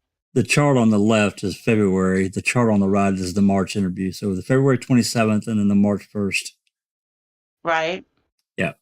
But they mostly ask the questions that you're never supposed to ask, the type of questions. Yeah. Of course they did. That we've already learned in this. Yep. Yes, no questions, which have the highest amount of content and the highest risk of contamination, were the ones used most often, making up nearly half, 47%, of Wiegert and Fassbender's questions, 674 total. A few examples show how the police use these questions and how much content they introduced without Brendan saying much of anything at all. Wiegert, you helped to tie her up, though, didn't you? Pause. Brendan, because he couldn't tie her up alone. Wiegert, there's no way. Wiegert, did you help him tie her up? In the next example, Wiegert appears at first to try to avoid revealing what answer he wanted, but he could not resist providing the answer in the next question. And did he choke her? Until what? Did she go unconscious? What? Tell me. WH questions were also used extensively, about 44% of the total. While they have a place in a good interview on a limited basis, WH questions must be carefully crafted and monitored to avoid introducing interviewer content. Again, that did not happen. Wiegert. Now, let's be honest. Wiegert. What did he tell you? Wiegert. What did he show you? Fassbender. What did you see? Fassbender. And what did he tell you? Wiegert and Fassbender's WH questions often presupposed information that Brendan had not given. They were combined with other questions in confusing hodgepodges that suggested how they wanted Brendan to answer, but it was unclear which question to answer, or whether to try and answer all of them, as happened here. Fassbender. So, what Mark's saying is, did he call you? Fassbender. Or did he come to the door and say, Brendan, I need you? Fassbender. What? What did he do? A number of times, Wiegert and Fassbender used an uncomplicated, appropriate WH question, but then they sabotaged their own question by not pausing for an answer. These are all Fassbender. What did you do then? You had to, are you at the door? Or where are you? When you first hear the screaming, where are you? Multiple choice questions, which should have never be used, were 6% of all questions. The raw number, 99 total, was substantial enough to see a definite pattern in how the police used these questions to plant content. For example, Wiegert. When was she screaming a lot? Dassey starts to answer, like Wiegert, while you were doing it, after you were doing it, before you did it. Another instance of multiple choice questions being used. So if you had to say some dimensions like 2 by 2, 2 feet by 2 feet, 10 by 10, how much blood do you think was there, Dassey? By 2 by 2? 2 by 2 or 10 by 10? Open-ended questions, the minimal content questions recommended by so many experts to be the first used and the most used, were almost non-existent, 2% of the total. When the police did use them, it was not in the recommended sequence to start an interview or to allow Brendan leeway to introduce his own topics.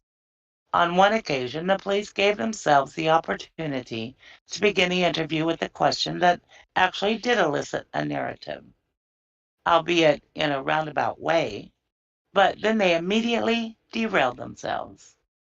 Wiegert, should we just go through that whole day again on the 31st? Wiegert, or how do you want to do it? Fassbender, we can try to give him a chance to just talk to us. And Wiegert, sure, Fassbender. If he wants to go through the whole day, if he wants to fill in the pieces, that's up to Brendan right now. Wiegert, what would you rather do? Fassbender, good God. Just want to talk to us and tell us starting with the day and how you actually came to know what happened and stuff. God. And then Fassbender says, because I already know you were in the garage and stuff, apparently cleaning up and stuff. Fassbender, so tell us about that. Brendan nods yes. Brendan starts. Wiegert interrupts. Let's go back a little bit, okay? See, Fassbender, he couldn't resist letting him go through the day. He had to interject because I already know you were in the garage and stuff, apparently cleaning up stuff. God. He couldn't resist. It's just mind-bending that Brendan is in prison right now. Yep. Jeez. The extreme proportion of content-laden questions did not afford much opportunity for Brendan to provide a narrative. And indeed, there's little narrative to be found. The following diagram, figure 6, gives a sense of how these percentages and numbers will look in the context of the entire interviews. Wow. Yeah, that's hard to make out the WH questions. Total, this is February 27th and March 1st. They're about equal to the yes, no. And then you have the multiple choice and open-ended small ones. Tiny amount for the open-ended. Yeah, Jesus. I mean, by comparison, 24 open-ended questions, 99 multiple choice, 686 WH questions, and I can't read. It's like 734 or something like that. 714. There you go. 714. The yes and Unbelievable. Other than a thin sliver of open-ended questions, these interviews are overflowing with content provided by Wiegert and Fassbender's questions. It's not simply that Wiegert and Fassbender sporadically fed Brendan the specific incriminating details that they chose to cobble together to create the quote-unquote confession. These interviews were a steady barrage of contaminating content, against which Brendan and his narrative never had a chance. When we go back to our diagram of best practices and compare the questioning techniques used with Brendan, figure 7, we can see how far these interviews strayed from anything resembling best practice. There you They go. are completely opposite. Yep. Completely upside down. E. Multiple questions. An unusual feature of these interviews is the number of times that Wiegert, Wiege, and Dassey used multiple questions in a single turn. In order to determine this number, we set the criterion at 3 or more questions in a turn. By our count, they used 3 or more questions in a turn a total of 39 times, February 6 times, and March 33 times. If we had used 2 or more questions as the criterion, the number would have easily exceeded 100. We've already included a number of multiple question turns in our examples above. This additional example shows how a multiple question format was used in combination with other content feeding questions. Fassbender. And they were just talking. Were they doing anything else? Were they screaming, biting, talking, pushing, anything? Wiegert was asked at trial whether Brendan, quote, would be asked more than one question at a single time before he was allowed to answer, end quote. Wiegert responded, quote, I'm sure there were those occasions, end quote. This minimizing response reveals a striking lack of awareness of the dynamics of the interviews, of how many times this actually happened, and of his, Wiegert's, own personal conduct. F. Word salad and long paragraphs. Oh my God, there was a lot of that. Yep. The way Wiegert and Fassbender spoke was related to how much they talked and was equally problematic. Their language was rife with extensive rambling, disorganization, and disfluent passages. Their utterances were frequently choppy, with stops and starts in the middle of ideas, and filled with mixed or ill-fitting metaphors. These kinds of utterances will be inaccessible for someone who lacks the capacity to sort through the verbiage. This excerpt from a longer passage shows what was typical of Wiegert and Fassbender's language. Fassbender. And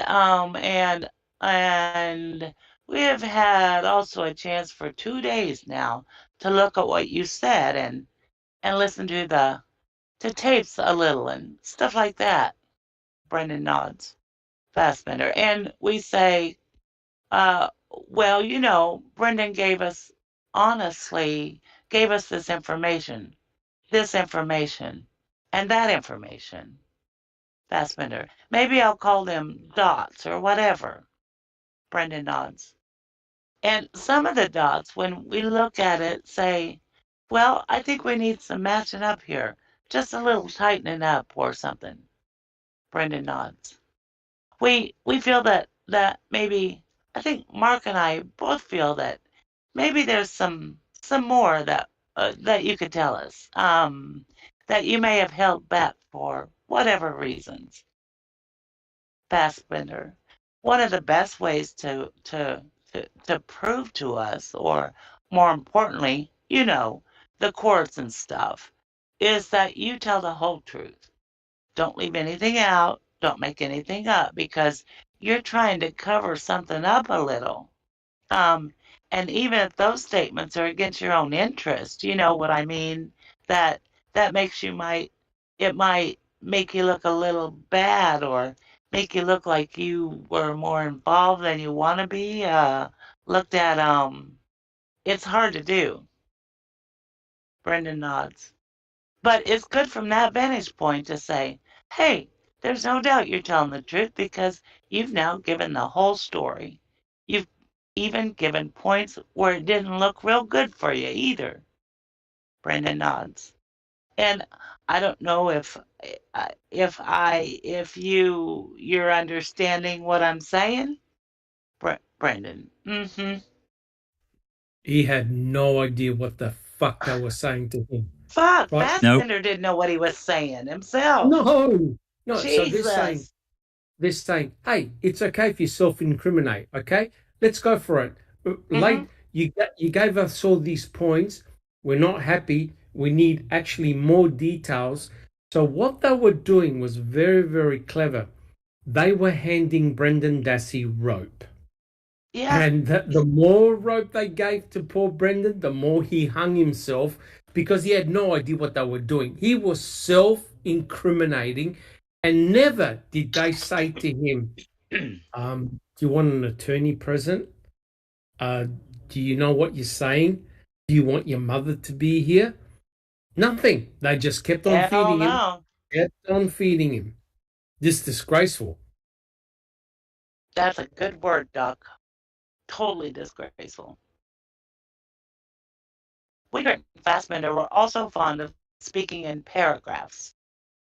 In the March 1 interview, Wiegert and Fassbender had 157 paragraph-length turns, and 19 instances where they followed their paragraphs with questions for Brendan to answer. Not surprisingly, these paragraphs were not the model of fluency. In the following passages of over 200 words, we can see the problems the police language presented when Wiegert or Fassbender got on a roll. This passage in particular showcases what comprehension problems would arise. Brendan would not just have a hard time understanding this, he would not be able to follow or process it at all. Fassbender.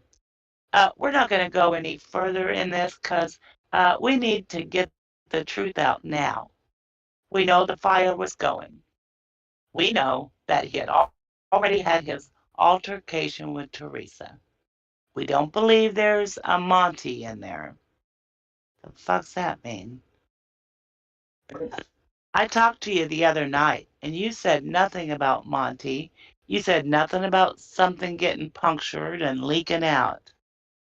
We talked about cleaning something up in that garage. You told me that you thought, thinking back now, there was blood. It was red in color, plus you're at your house. You said 6:30? I'll go that far with you. It might even be earlier. What's going on? Let's take it through honestly now. Brendan nods. Wiegert, come on, Brendan, be honest. I told you before that that's the only thing that's going to help you here. We already know what happened, okay? Brendan nods, yes. We don't get honesty here. I'm your friend right now. But I gotta believe in you. And if I don't believe in you, I can't go to bat for you, okay? You're nodding. Tell us what happened. Brenda nods. Your mom said you'd be honest with us. Brenda nods. And she's behind you 100% no matter what happens here. Wiegert. Yep, that's what she said, because she thinks you know more too. Fassbender, we're in your corner. Brenda nods. We already know what happened. Now tell us exactly. Don't lie. We can't say it for you, Brendan, okay? Oh, really? Guys were unbelievable. Oh, my God. I think at this stage we should all unmute our microphones and say, fuck you, Fassbender and Wiegert. Fuck you, Fassbender and Wiegert. Correct. God. Totally agree. Oh, I thought we were serious. I was ready to go. Oh, no, we Hey, are I did serious. it. We are serious. We are 1, serious. 2, 2, 3. 3. Fuck Fuck Fuck you, you, Fassbender and Uyghur. Fastbenders, Yeah, you asshole. dick holes. That's Oh, child molesters. Jesus. Brendan would not be able to sort through what he did or did not say previously and hold it in his mind and attend to, process, and recall all the other subjects the police introduced here. Being honest, what the police know, what Brendan knows, being a friend, what his mom said, and so on. Even when Wiegert and Fassbender were reading from a script, they delivered the message in such a way that comprehension would have been difficult or impossible.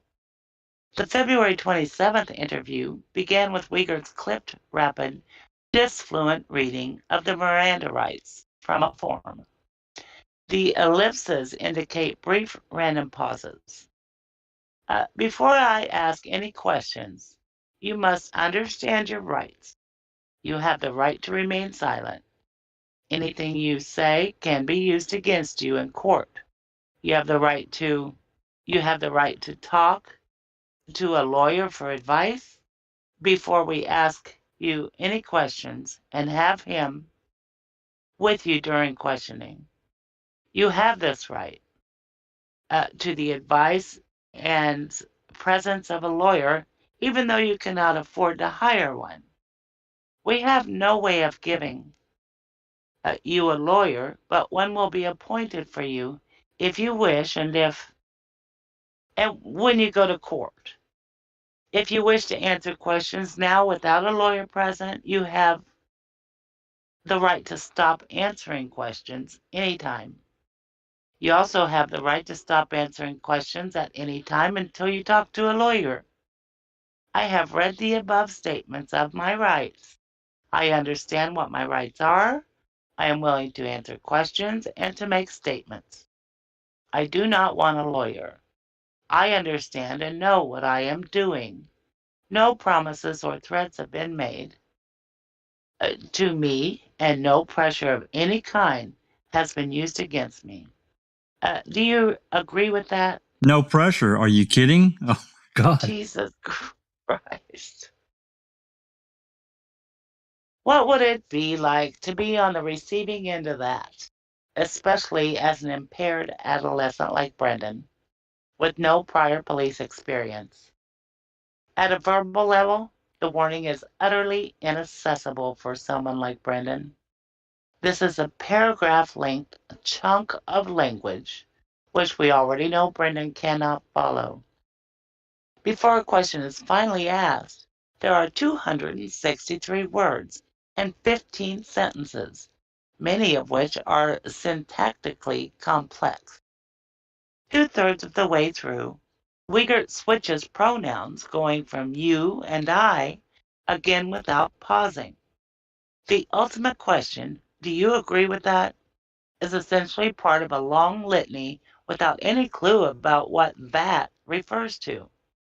The obvious reason to the question should be, agree with what? Unfortunately, Brendan just said, yeah. Gee, what about Brendan?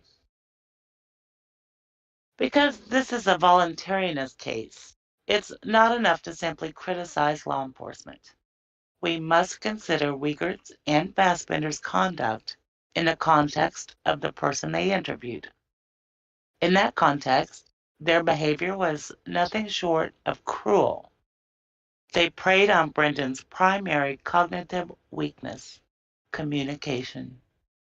Confronted with a kid who has severely impaired abilities to process, comprehend, and manage language, their words became a weapon. Admittedly, Wiegert and Fassbender did not raise their voices. They did not have to. Instead, they talked and talked and talked, and with the least clarity possible. They asked over 1,500 rapid-fire questions that were loaded with content, often with no opportunity for response.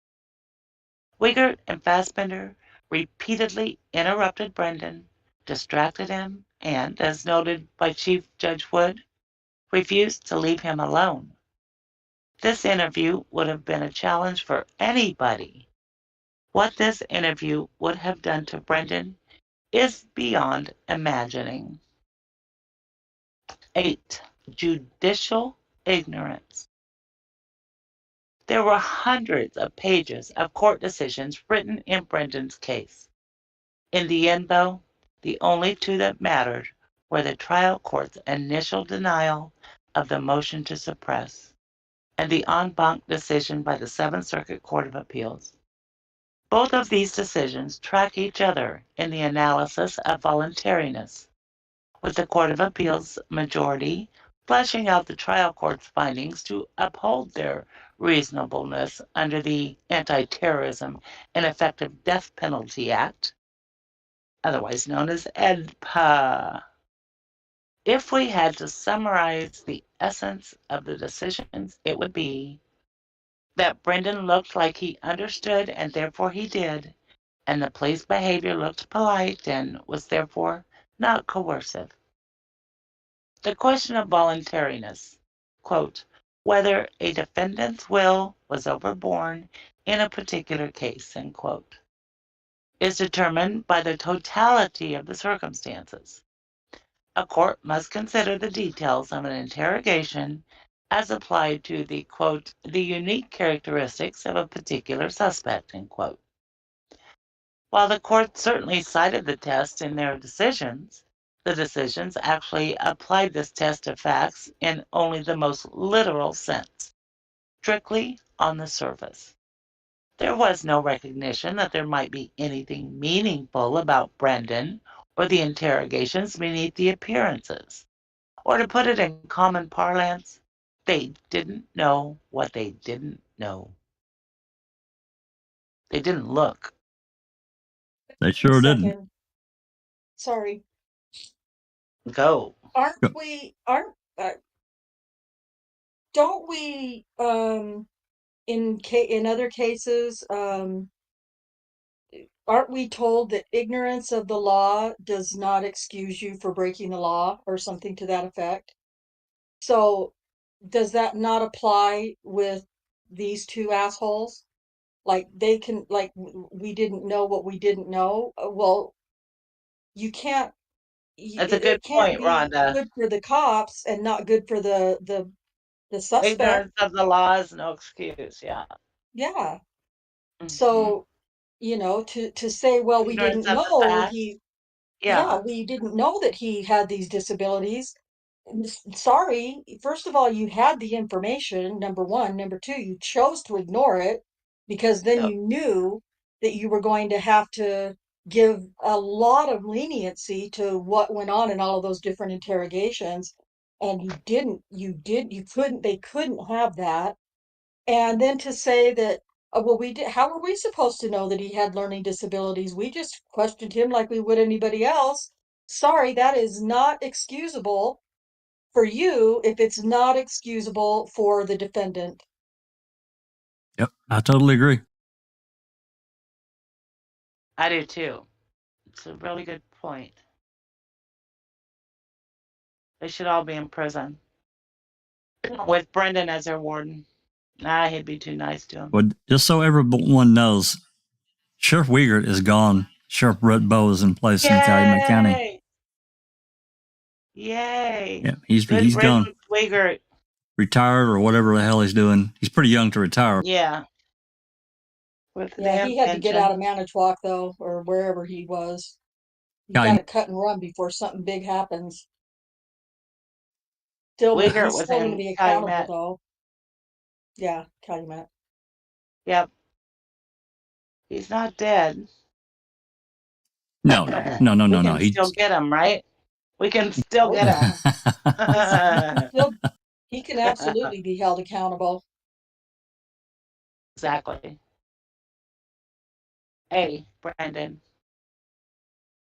Given the notoriety of this case, first locally and then later nationally, the court seemed to know surprisingly little about Brendan. They had the basics, such as his age and lack of experience with the criminal justice system. They knew he had a full-scale IQ of approximately 80, borderline to low average, but did not place this in any context. They did not even mention his significantly lower verbal IQ, which was 65. While verbal IQ is a limited measure, it more accurately reflected where Brendan had profound difficulty than his full-scale IQ. There is nothing in either decision that shows the judges were aware that Brendan's deficits were almost entirely verbal, that they were severe, and that they impacted his entire life, and not just at school. There was certainly no indication that these deficits would make Brendan more vulnerable in an interrogation. The decisions displayed a peculiar misconception about Brendan's special education needs. The trial court and the Court of Appeals specifically noted that although Brendan was enrolled in some special education, he spent a majority of his time in quote-unquote regular classes. The Court of Appeals called it in regular track classes, but with some special education help. The implication of those comments is that Brendan really is not all that disabled, that he's in special ed light, which is of course not true. Brendan was in a regular classroom for part of the day because the law requires it. Moreover, as the 2005 IEP reflects, his progress in those regular classrooms was abysmal. So much so that the school moved 2 of his classes to the resource room, and the factors that were implicated in his lack of progress were exactly what we would expect. That litany of poor communication skills, from processing to memory to reading. They had to do that, though. They had to, because that's the only way they could justify what they did, right? Ignore it. That's right. They had to ignore it. And Kratz and Fallon both at Special ed trial. light. Yeah. Ugh. I mean, Kratz and Fallon at trial, they tried so desperately to downplay this shit. It was. They did. Yeah. Big time. The court's observations about Brendan's flat, low-key demeanor during the interrogations played a significant role in the finding of voluntariness, and were equally superficial and off the mark. The trial court said, quote, "Nothing on the videotape visually depicts Brendan Dassey as being agitated, upset, frightened, or intimidated by the questions of either investigator. His demeanor was steady throughout the actual questioning," end quote. This finding suggests that upset, frightened, or intimidated has only one look, and that judges know what that is. But a speech-language professional will tell you what the court saw as steady throughout was more likely an attempt to withdraw from a situation that was overwhelming. Absolutely. I see that for sure. The courts also took note of the fact that Brendan did not in any way refuse to cooperate. For example, at no time did he ask to stop the interview or request that his mother or a lawyer be present. As the school records clearly show, however, going along is what Brendan does. In classes, he was described as a very quiet student. He's respectful to teachers. He does not offer answers in class unless he's called on, and then he usually won't talk. Yet, he will occasionally ask questions when he's unsure. However, eye contact and participation during discussions with adults and peers is limited. That such an individual would or could, in some way, stand up to the police by asking for a lawyer or his mother is pure folly. The court further relied on the fact that Brendan nodded as a sign of acquiescence. But the video shows Brendan nodding to anything, even when Wiegert or Fassbender are talking gibberish. The court was equally misguided when it concluded that Brendan resisted repeated suggestions from Wiegert and Fassbender. The implication being that this resistance demonstrates that the confession was voluntary. The court did not provide any working definition of resist, so we cannot be entirely sure of the standard. See, and that's part of the problem because they never ask the proper questions. They ignore them. Right? Yep. Right? Sorry for interrupting. No, interrupt any time. However, it looks like the court, along with the state, whose arguments on this point the court apparently adopted, engaged in a wholly subjective, I know it when I see it determination that relied on carefully selected and edited fragments, with Brendan saying, I don't know, or remaining consistent when the police followed up with, are you sure? An honest and accurate assessment of whether Brendan's verbal conduct demonstrated an ability to resist police suggestion and pressure requires an analysis of the entire interview, not simply cherry-picking discrete, decontextualized examples. Because this was an important factor in the final outcome, we did just that. We thoroughly reviewed the complete March 1 interview, including verbal and nonverbal conduct, to look for evidence of resistance. We found none. Overall, Brendan could be described as extremely compliant. He acquiesced by answering questions when he was given the chance, either with brief pieces of content, many of which originated with Wiegert and Fassbender, or with a confirmatory yes, 247 yes responses. He also nodded a lot, 236 times, even when police verbiage would have been impossible for him to understand. Was Brendan ever not in perfect lockstep with Wiegert and Fassbender? Yes, though rarely, and even though so-called deviations could not be considered resisting. He did use the word no in his responses 136 times. However, many of these were actually confirmatory no's. He replied, I don't know, or I can't remember, 41 times to the policeman's 1,239 questions. Jesus. He requested clarification all of 4 times. Meanwhile, the transcript shows that Brendan changed aspects of the story in response to police questioning 58 times.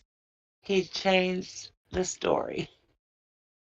We found that when Wiegert and Fassbender repeated questions, asked if he was sure, and or admonished him to tell the truth, Brendan stayed with an answer he gave 44 times. But even this must be looked at in context. 11 of these instances involved staying with an answer that he had already changed, or changing it after repeated questioning, even though he initially seemed to stay with it. In other words, when we look at the March 1 interview as a whole, Brendan cannot be said to have resisted anything. One specific aspect of both opinions that truly beggars belief is the finding that Brendan understood the Miranda warnings that were read to him twice. Though Miranda itself was not an issue, the courts took the warnings and Brendan's supposed understanding and knowing, voluntary, intelligent waiver into account in the voluntariness calculus. It's hard not to look at Brendan's school and IEP records and say, really? Really? You think he understood that?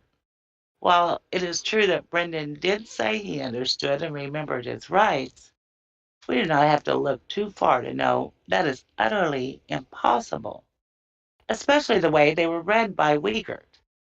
Understanding Miranda takes the full complement of verbal skills, from processing to verbal memory, and Brendan desperately lacked in every one of them. Not a chance he understood, not truly. He may have understood the words, but the meaning, that's what's important. Exactly. I don't think he understood at all, Jack. No, neither do I. I mean, he couldn't put that all together. He did it all in one long breath, you know. Well, to me, what Uyghur did, I mean, it was all just run. I'm probably saying it wrong, but it was all run on, and he changed shit in the middle of it, like they said. The weird pauses. Yeah. Yeah. Poor Brendan. Like saying he has a right to a lawyer, but we can't get one for you. I mean, it wasn't exactly that way, but you know. Well, that was that was the gist. I agree, Sheree.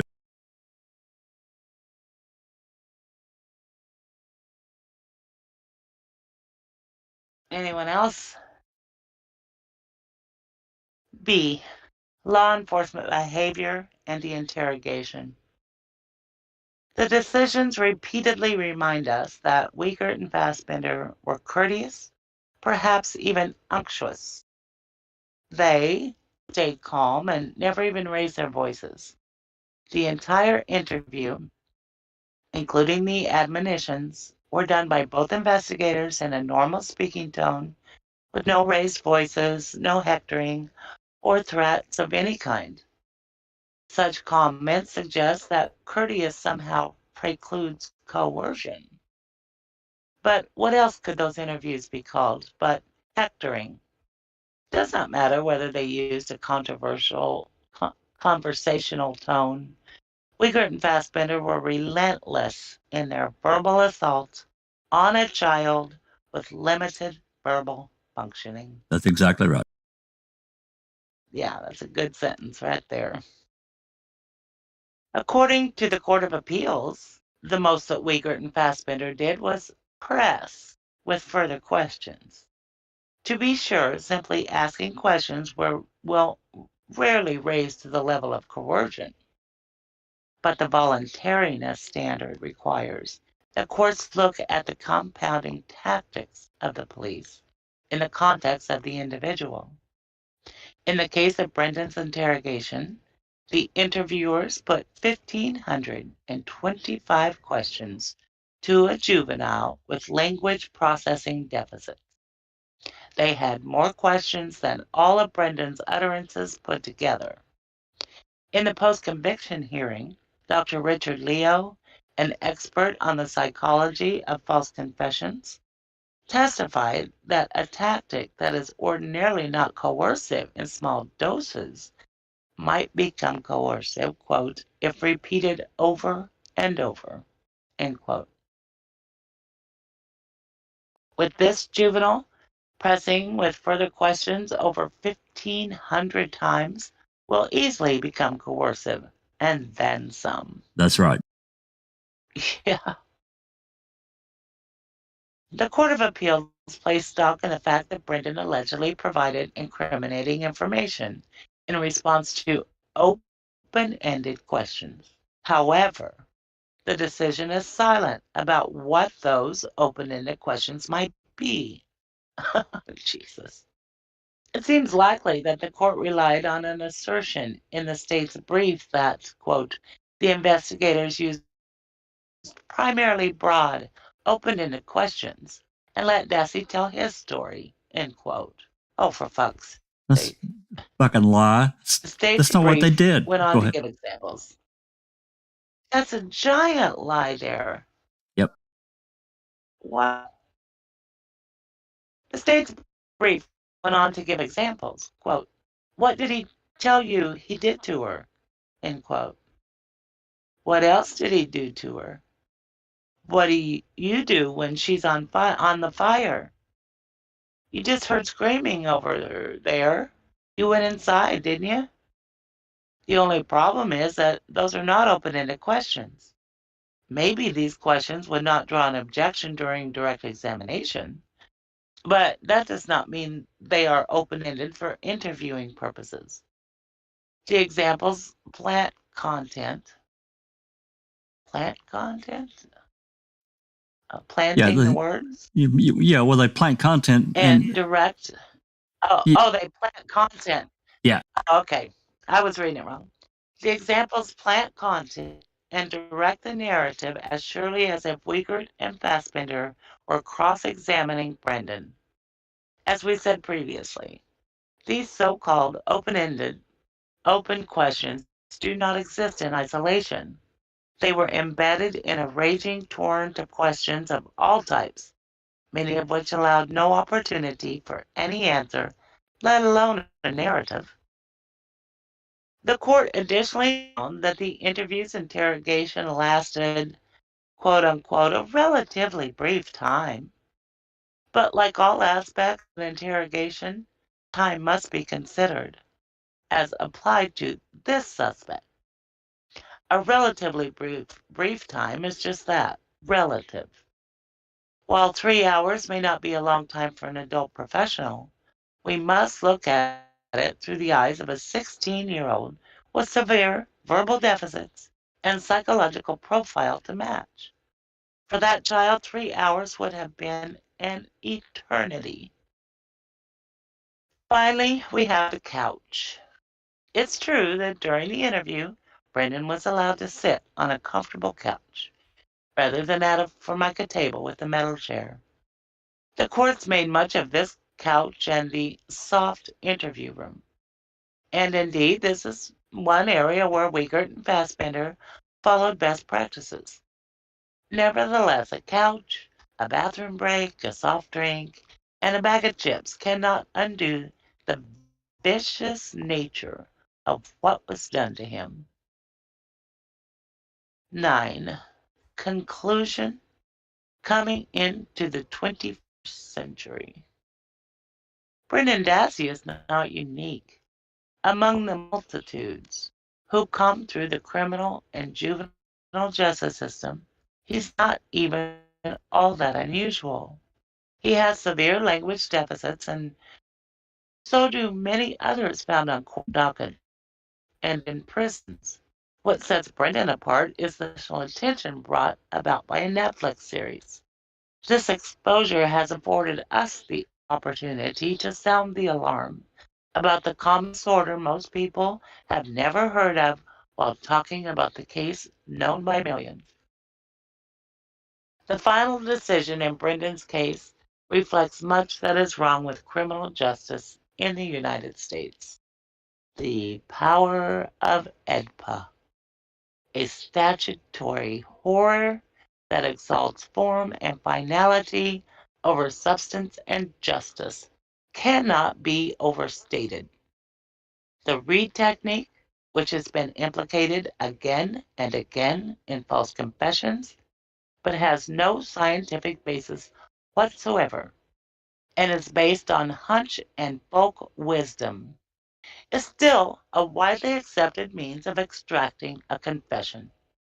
And if the majority opinion is to be believed, the American legal system has no interest in best practice.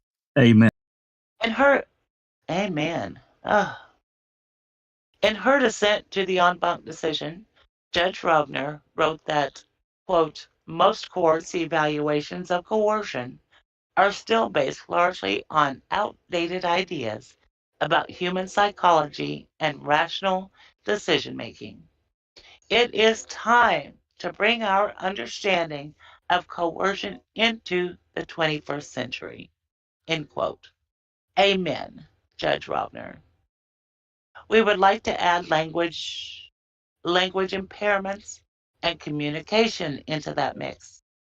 Moving beyond, quote, a 50-year-old understanding of human behavior, end quote, and human communication should not be possible, even all that difficult.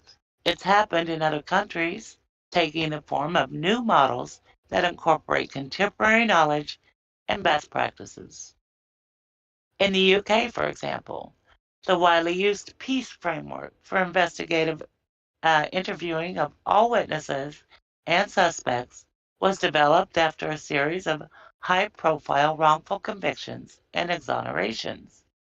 PECE is an acronym for a robustly researched model of forensic interviewing that is, quote, non-coercive, ethically sound, and evidence-based, end quote. The PEACE model relies on the extensive training, assessment, and review of every police officer as well as specific supervisor training to provide this feedback to officers.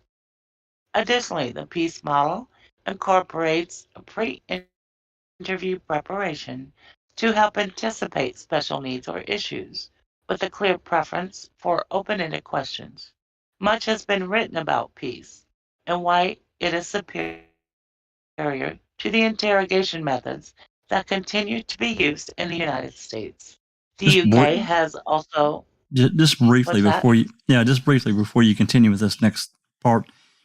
In the UK, I've seen interrogations, and most of the time, when a suspect or someone is brought in to be interviewed, it's not the police officer that's doing the investigation that does it. It's someone that's specially trained to do so.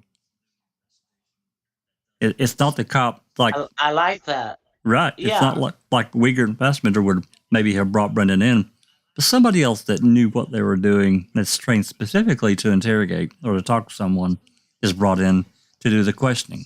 Those cops, they may still be involved in the case, but not the interview. And I think that's the way they're doing it right. People that are like schooled in this kind of stuff, that Correct. actually know what they're doing. And yeah, that makes a lot of sense. Absolutely. And will we ever get there, Jack, in this country? I don't know. It's so ingrained. It's so political, and it allows for the biases to get established. They can use other things for justification, like they did throughout this entire thing, to let them get away with it. Right. If I It's could so just broken. I just Yeah, don't Doc. know if it can be.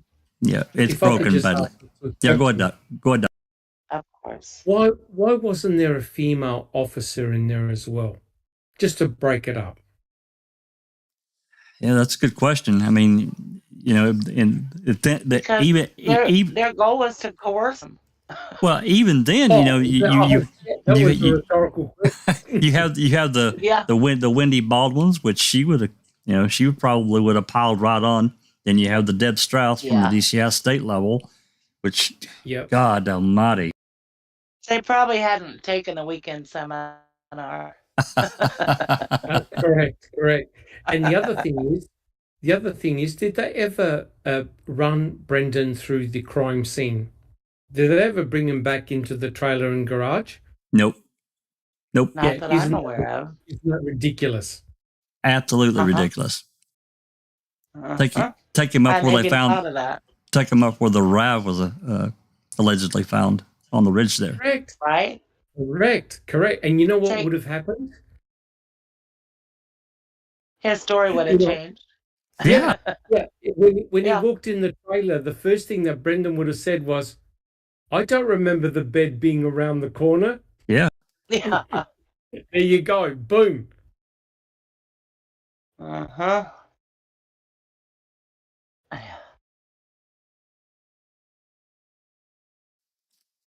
Okay. Continue. Yeah, please continue. Okay.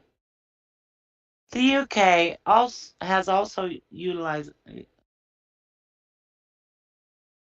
The UK also utilizes a, quote, registered intermediary scheme, end quote, a bold program specifically designed to protect the special needs of witnesses and suspects with language deficits. This is part of a national campaign to increase public awareness about language impairments, especially in the criminal justice system.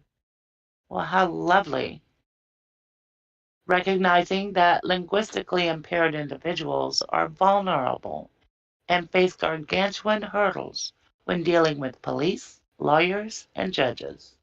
The intermediary scheme provides for a professional communication specialist, such as a speech-language pathologist, to assist with communication during witness interviews and testimony in cases where an assessment shows the individual to be vulnerable due to deficits in communication. In Northern Ireland, the program has been extended to include vulnerable accused, like Brendan. England and Wales are considering intermediaries for accused individuals as well. Was this written in 2017, Jack?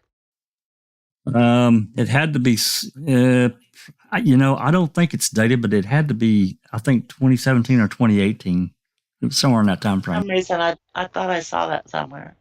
So that's, 5 or 6 years ago. I wonder how they've come along. Yeah, good question. Whether either of these systems is adaptable to the United States, the point is that new ways of thinking about communication and psychology on a large scale are indeed possible. The American legal system need not be inextricably bound to the kind of hackneyed, surface level assessments that the criminal justice system routinely dispenses and that we saw here. Till that day, however, we can expect countless more extreme malfunctions like this one. The only difference is that they will not be on TV. That's right. God knows how many, in the past and the future.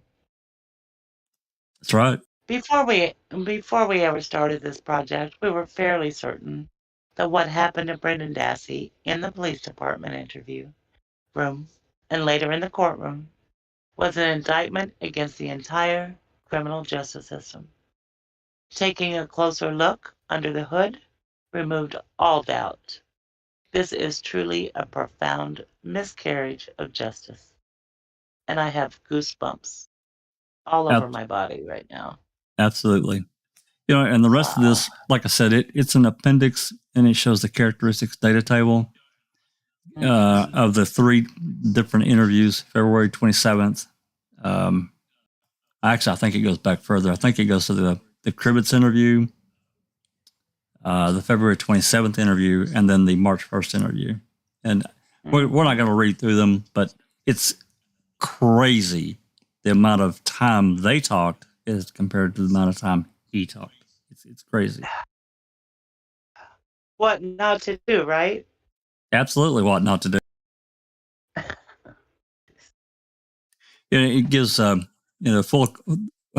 appendix 2, the full, I'll call them dots, ...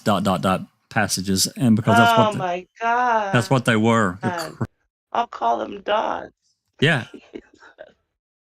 The ellipses. We're not going to read through them. I'll call them dots. Yeah. Yeah. Well, I mean, a lot of times, you can see they're talking. It just brings to mind. Sorry, go ahead. No, go ahead. I was just going to say it just brings to mind Fassbender. I think he was on Dr. Phil or somewhere where he defended this interview and, said that Brendan knew exactly what he was saying. And well, it's like that. And he was obviously lying just through his fucking teeth. You could just see it. Yeah. That was on Dr. Phil. Yeah, that was hideous. And there was another one. There was another one where it may have been that same interview where Fassbender's talking, and they're talking about the trailer in the garage, and Fassbender says he scoured. They scoured. Yes. That place. And yours put that video together, and it shows the dust and all the bullshit everywhere.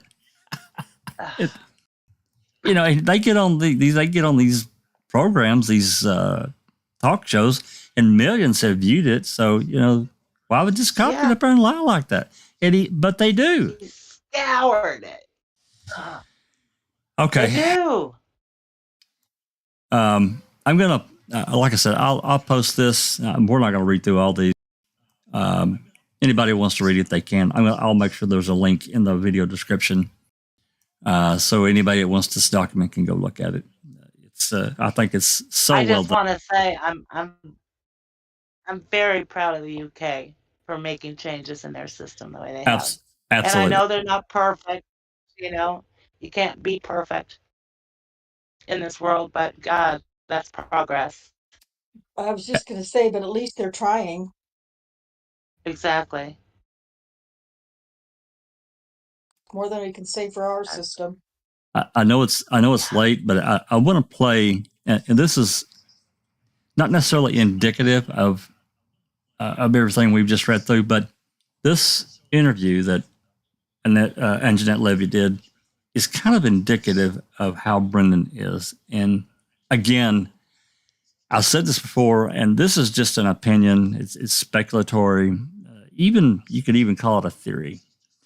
But what she did to me, I feel strongly that she was put up to doing this, because why wouldn't they air it? Why wouldn't they play it on air? And I want to play this. I know it's late. Like I said, I think we got about 15 minutes of this to play. If anybody wants to stay and listen, they can. I don't think we necessarily have this publicized anywhere, because we didn't really publish any of Brendan's calls directly. But I'm going to play it. Hopefully everybody is okay with that.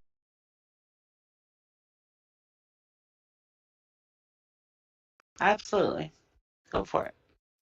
Okay. No, like I said, okay. Anybody that's here in Discord is going to have to unmute to hear it. So let me get this pulled up.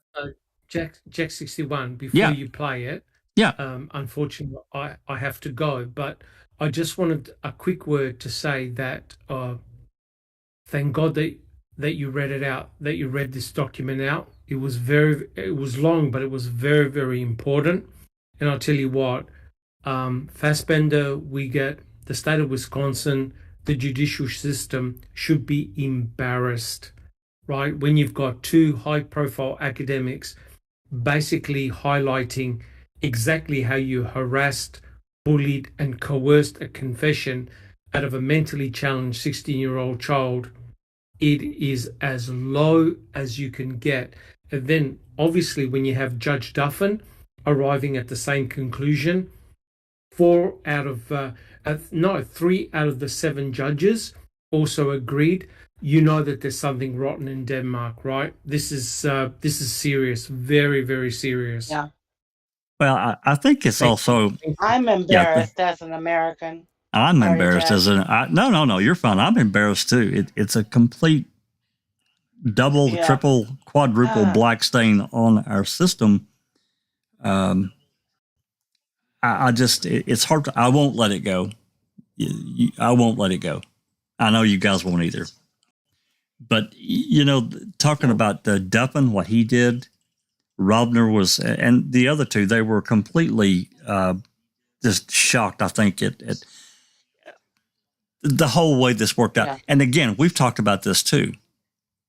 The Seventh Circuit made a decision, and the state gets another bite at the apple. And again, I don't care which side it is. I think once the decision is made, it's done. If it's not worthy to stand, then they should do away with it. If it's going to be, they have the option for an en banc. If they don't like a decision, too bad. You do away with one or the other. Sorry, that's just the way I feel. I actually got 2 bites at the cherry, not one, 2. That's right.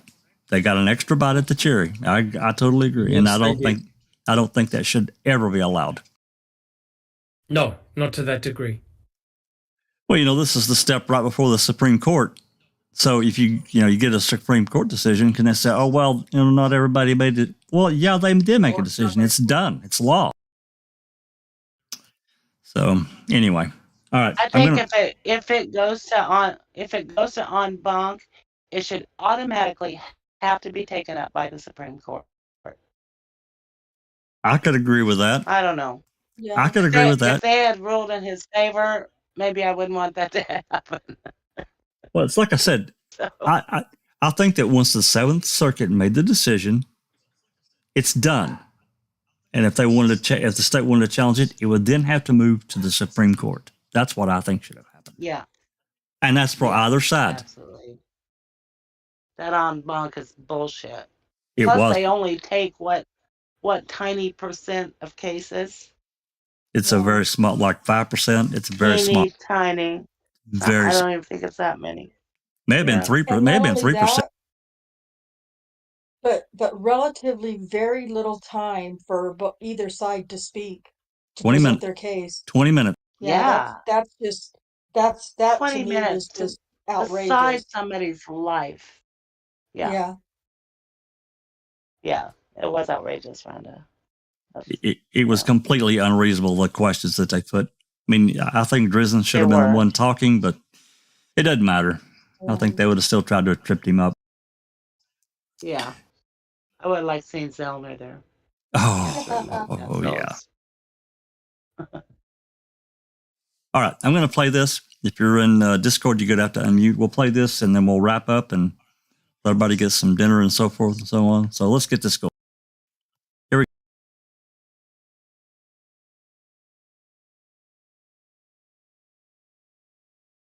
Well, here we go. There we go.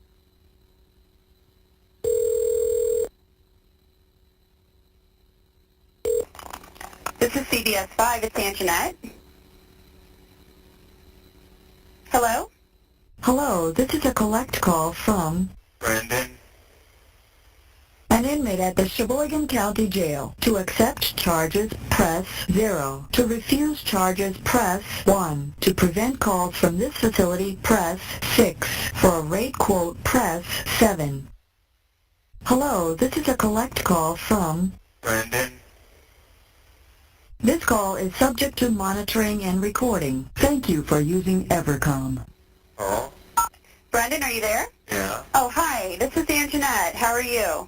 Good. Good. Okay, well, I'm going to put you on hold for just a second, okay? I'm going to transfer you into another room. Is that all right? Okay. Okay, if we get disconnected, will you call back? Yeah. Okay, just a moment. He says yes. I promise. Okay, bye.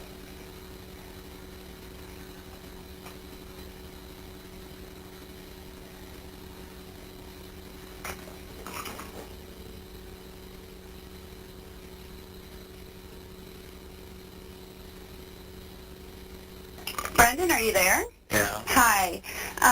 We've never met or anything. My name's Anjanette, as I was saying. Yeah. I work at Channel 5. I'm a TV news reporter. I just want to be clear with you. I want to ask your permission to record our conversation. Is that okay? Yeah. Okay. So you are granting me permission to record this conversation. Is that correct? Yes. Okay, and I've started the tape, and I'm going to ask you one more time. Brendan, do I have your permission to record this conversation? Yes. Okay. Brendan, how are you doing? Well, not really bad, but I can't see none of my friends. Do you see your mom? Yeah. Mm-hmm. Now, Brendan, I was just wondering, your mom was saying you want your side of the story told with all of this. I know you got arrested on March 1st, and the police said that you told them, you know what the police said, that they said that you and you told them that you and your uncle killed and raped Teresa. Yeah. Mhm. What is your side of that story? What do you have to say about that? You said you want your side of the story told. Well, my story is I came home from school at 3:45, started walking down the road, and me and Blaine were talking about who would get the phone first to call our friends, you know. And then we went in the house, Blaine, he called his friend first, and while he was talking to his friend, I was playing PlayStation 2, and I waited for a little bit, and then at 5 o'clock or about that, my mom came home and I talked to her, and she said she had to leave to go to the hospital with Scott. Mhm. And then after that, I watched TV until about 6 o'clock and got a phone call from Blaine's boss, Mike Cornelli, and told him that Blaine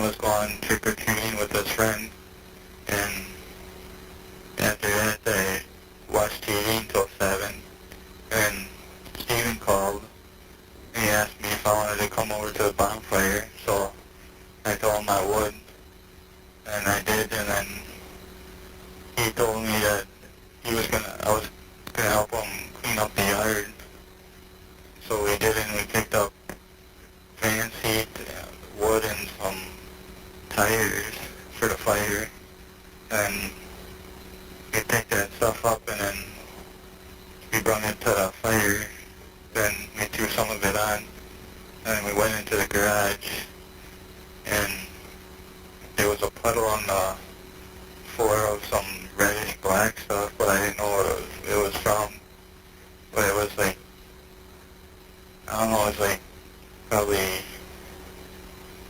5 feet by 5 feet puddle or something. And so we cleaned that up with some folded rags, and we threw the stuff in the fire after that, and then we sat there watching the fire, and then we threw some of the stuff on, and my mom came home at 9. Then she went into the house and called Stephen on his cell phone to tell him that I was supposed to be home at 10 o'clock, and that if I had a sweater on. And so we waited for the fire to go down, and then he told me to go home to get some sleep for school tomorrow, the next day. And after that, I talked to my mom a little bit, then went to bed. Well, you said you were hanging out in the house with your brothers? Yeah. Which ones were those? I know you have 3 brothers. Well, Blaine was the only one there. Oh, okay. Oh, because you guys came home from school. Yeah. Okay, that's what it said in some papers they had in court. Yeah. So you said you guys were hanging out in the house watching playing Game Boys and watching TV? Yeah. What were you guys watching on TV? Some music videos. Oh, okay. Like what station is that? Channel 333. Oh, okay. Like, I don't know, VH1 or something? MTV. Oh, MTV. Oh, yeah, VH1's probably like, for somebody more my age, probably like a little older music and stuff like that. Okay. Well, and you said you didn't even go over until Stephen called you? Yeah. And that was 7 o'clock? Yeah. Well, where do you think the cops are getting all this stuff about you getting off the bus and getting the mail and stuff? I don't know. No? But I didn't do that because I never get the mail, and how can I ride a bike because I don't got one? Because mine's junk because my gear gauge is busted. And you didn't go over to Stephen's house at all after school? No. Well, where do you, when the cops were talking to you, because we haven't seen that videotape, they said that you are the one that said, you saw Teresa's car in the garage and the fire pit going, there was a big fire in there and everything. Well, the fire was started before I got there. But when you got home from school, you didn't see the fire? No. And you didn't see Teresa's car in the garage? No. So how did this all go down that they said you said all this? Well, they, said some stuff, and they asked me if it did happen or not. But I would say, sometimes I would say no, then they would say I was lying or something. But that one cop, he was up there testifying, he said you provided all the detail. Not really. Well, what is that? What do you mean, not really? Well, some of the stuff I gave, but some of the other stuff wasn't true. Oh, well, what did you give them? Well, when they asked me what I did all over there, and I told them that I was just over to the bonfire the first interview, and they said that the next day, the time that they arrested me, that they knew all the stuff that happened. Mm-hmm. Yeah. So they said that you said that Stephen answered the door all sweaty and kind of half naked, and that he took you down the hall and Teresa was, on the bed with shackles and handcuffs. You didn't say that? No. Where did they get that you said that? I don't know. Do you think if I went to the cops, Brendan, and said, hey, we need to do a story on this, and, why don't you let us watch the tape? We won't put it on TV or anything, but maybe we could just view it. You wouldn't be saying that? You wouldn't be saying you saw Teresa shackled and handcuffed to the bed? Not really. Not really? No. And you didn't have sex with Teresa? They said that you had sex with her. No. And that she was, screaming for help and, saying Brendan well, I guess she didn't know your name, but she was saying, you can stop this. Crying, you can stop this, you can stop this. Yeah. And that she was begging you to save her. Well, I know, I never seen her in my life besides that one day when she was on the news, when she was missing. Because my mom called that one day and told me to turn on the news and watch it because she was a little late. Because she was what? She was a little late she was coming home from work. Mm-hmm. So she told me to turn it on before she got there to see what was on. Mm-hmm. Well, did you feel like when these cops were talking to you that they were mean to you? They yell at me sometimes. They yelled at you? Yeah. Which one of them yelled at you? I can't remember, but the one was up north when they interviewed in November. Mm-hmm. One of them swore at me. Oh, really? You Yeah. don't remember his name? No. Okay. But the guys that interviewed you, when they said that you told them all this stuff, Yeah. there's like a tall guy and like a short guy, Yeah. I think. He's got kind of balding. Yeah. Which one of them yelled at you? Mark, I think. Mark? Yeah. Okay. And the judge, what did you think about all that stuff the judge said? The judge said he thought they, were nice to you and everything. I don't know, maybe he's lying or something. The judge? Yeah.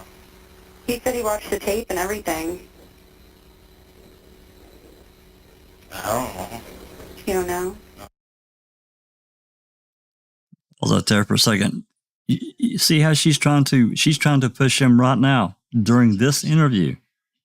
She didn't want his story. She's trying to push for her story. Anyway, continue.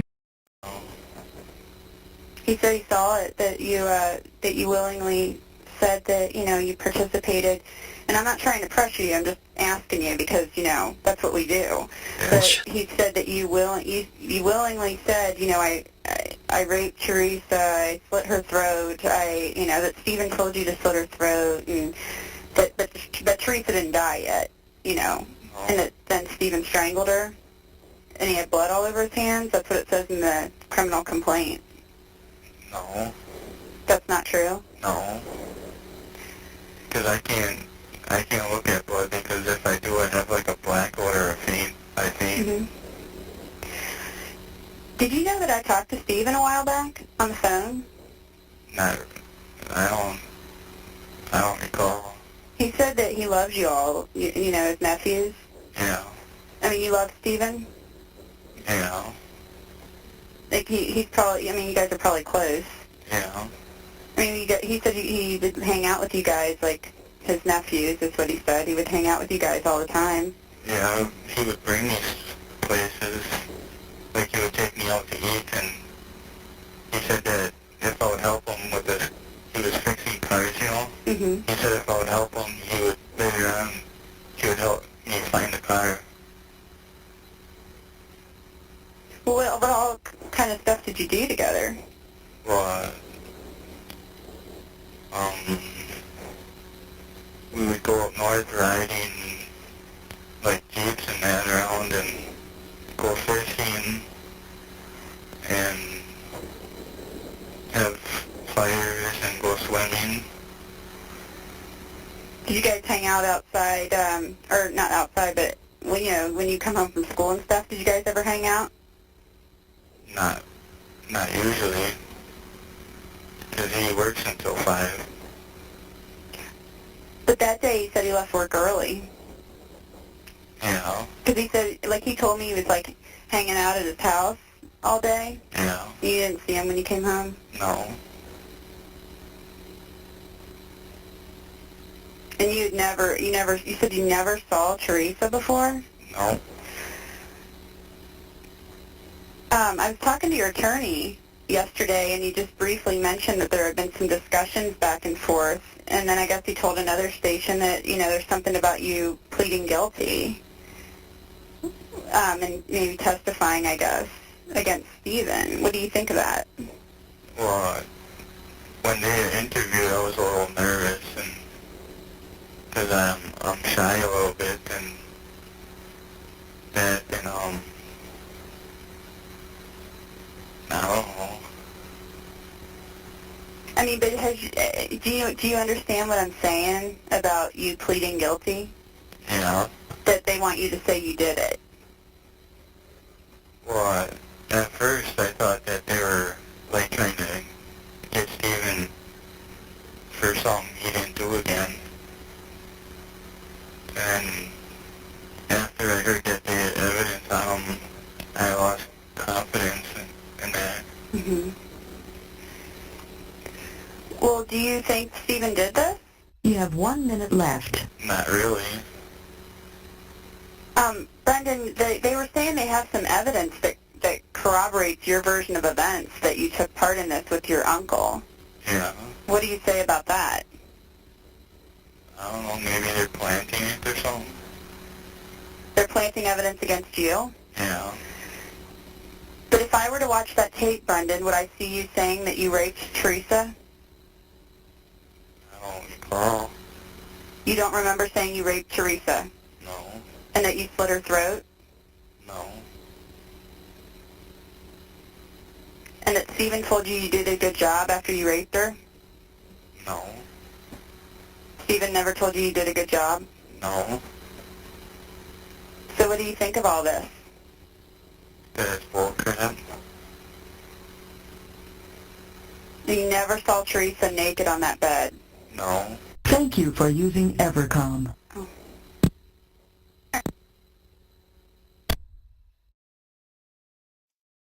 I see some people. Jamie said he's never heard this interview. We've played it a couple times over,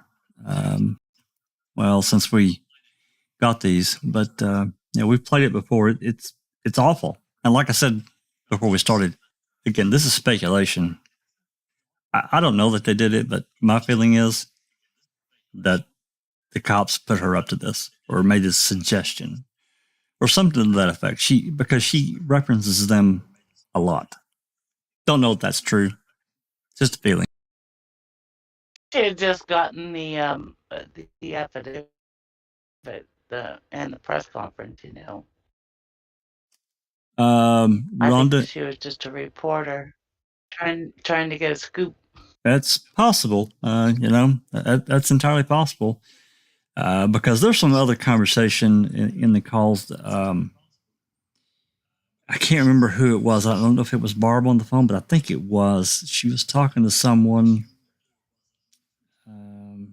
or maybe she was talking to Brendan. I don't remember the context exactly. I'd have to go back and listen. But nonetheless, Barb got word that Anjanette Levy was trying to get a hold of her to do this interview. I do remember that.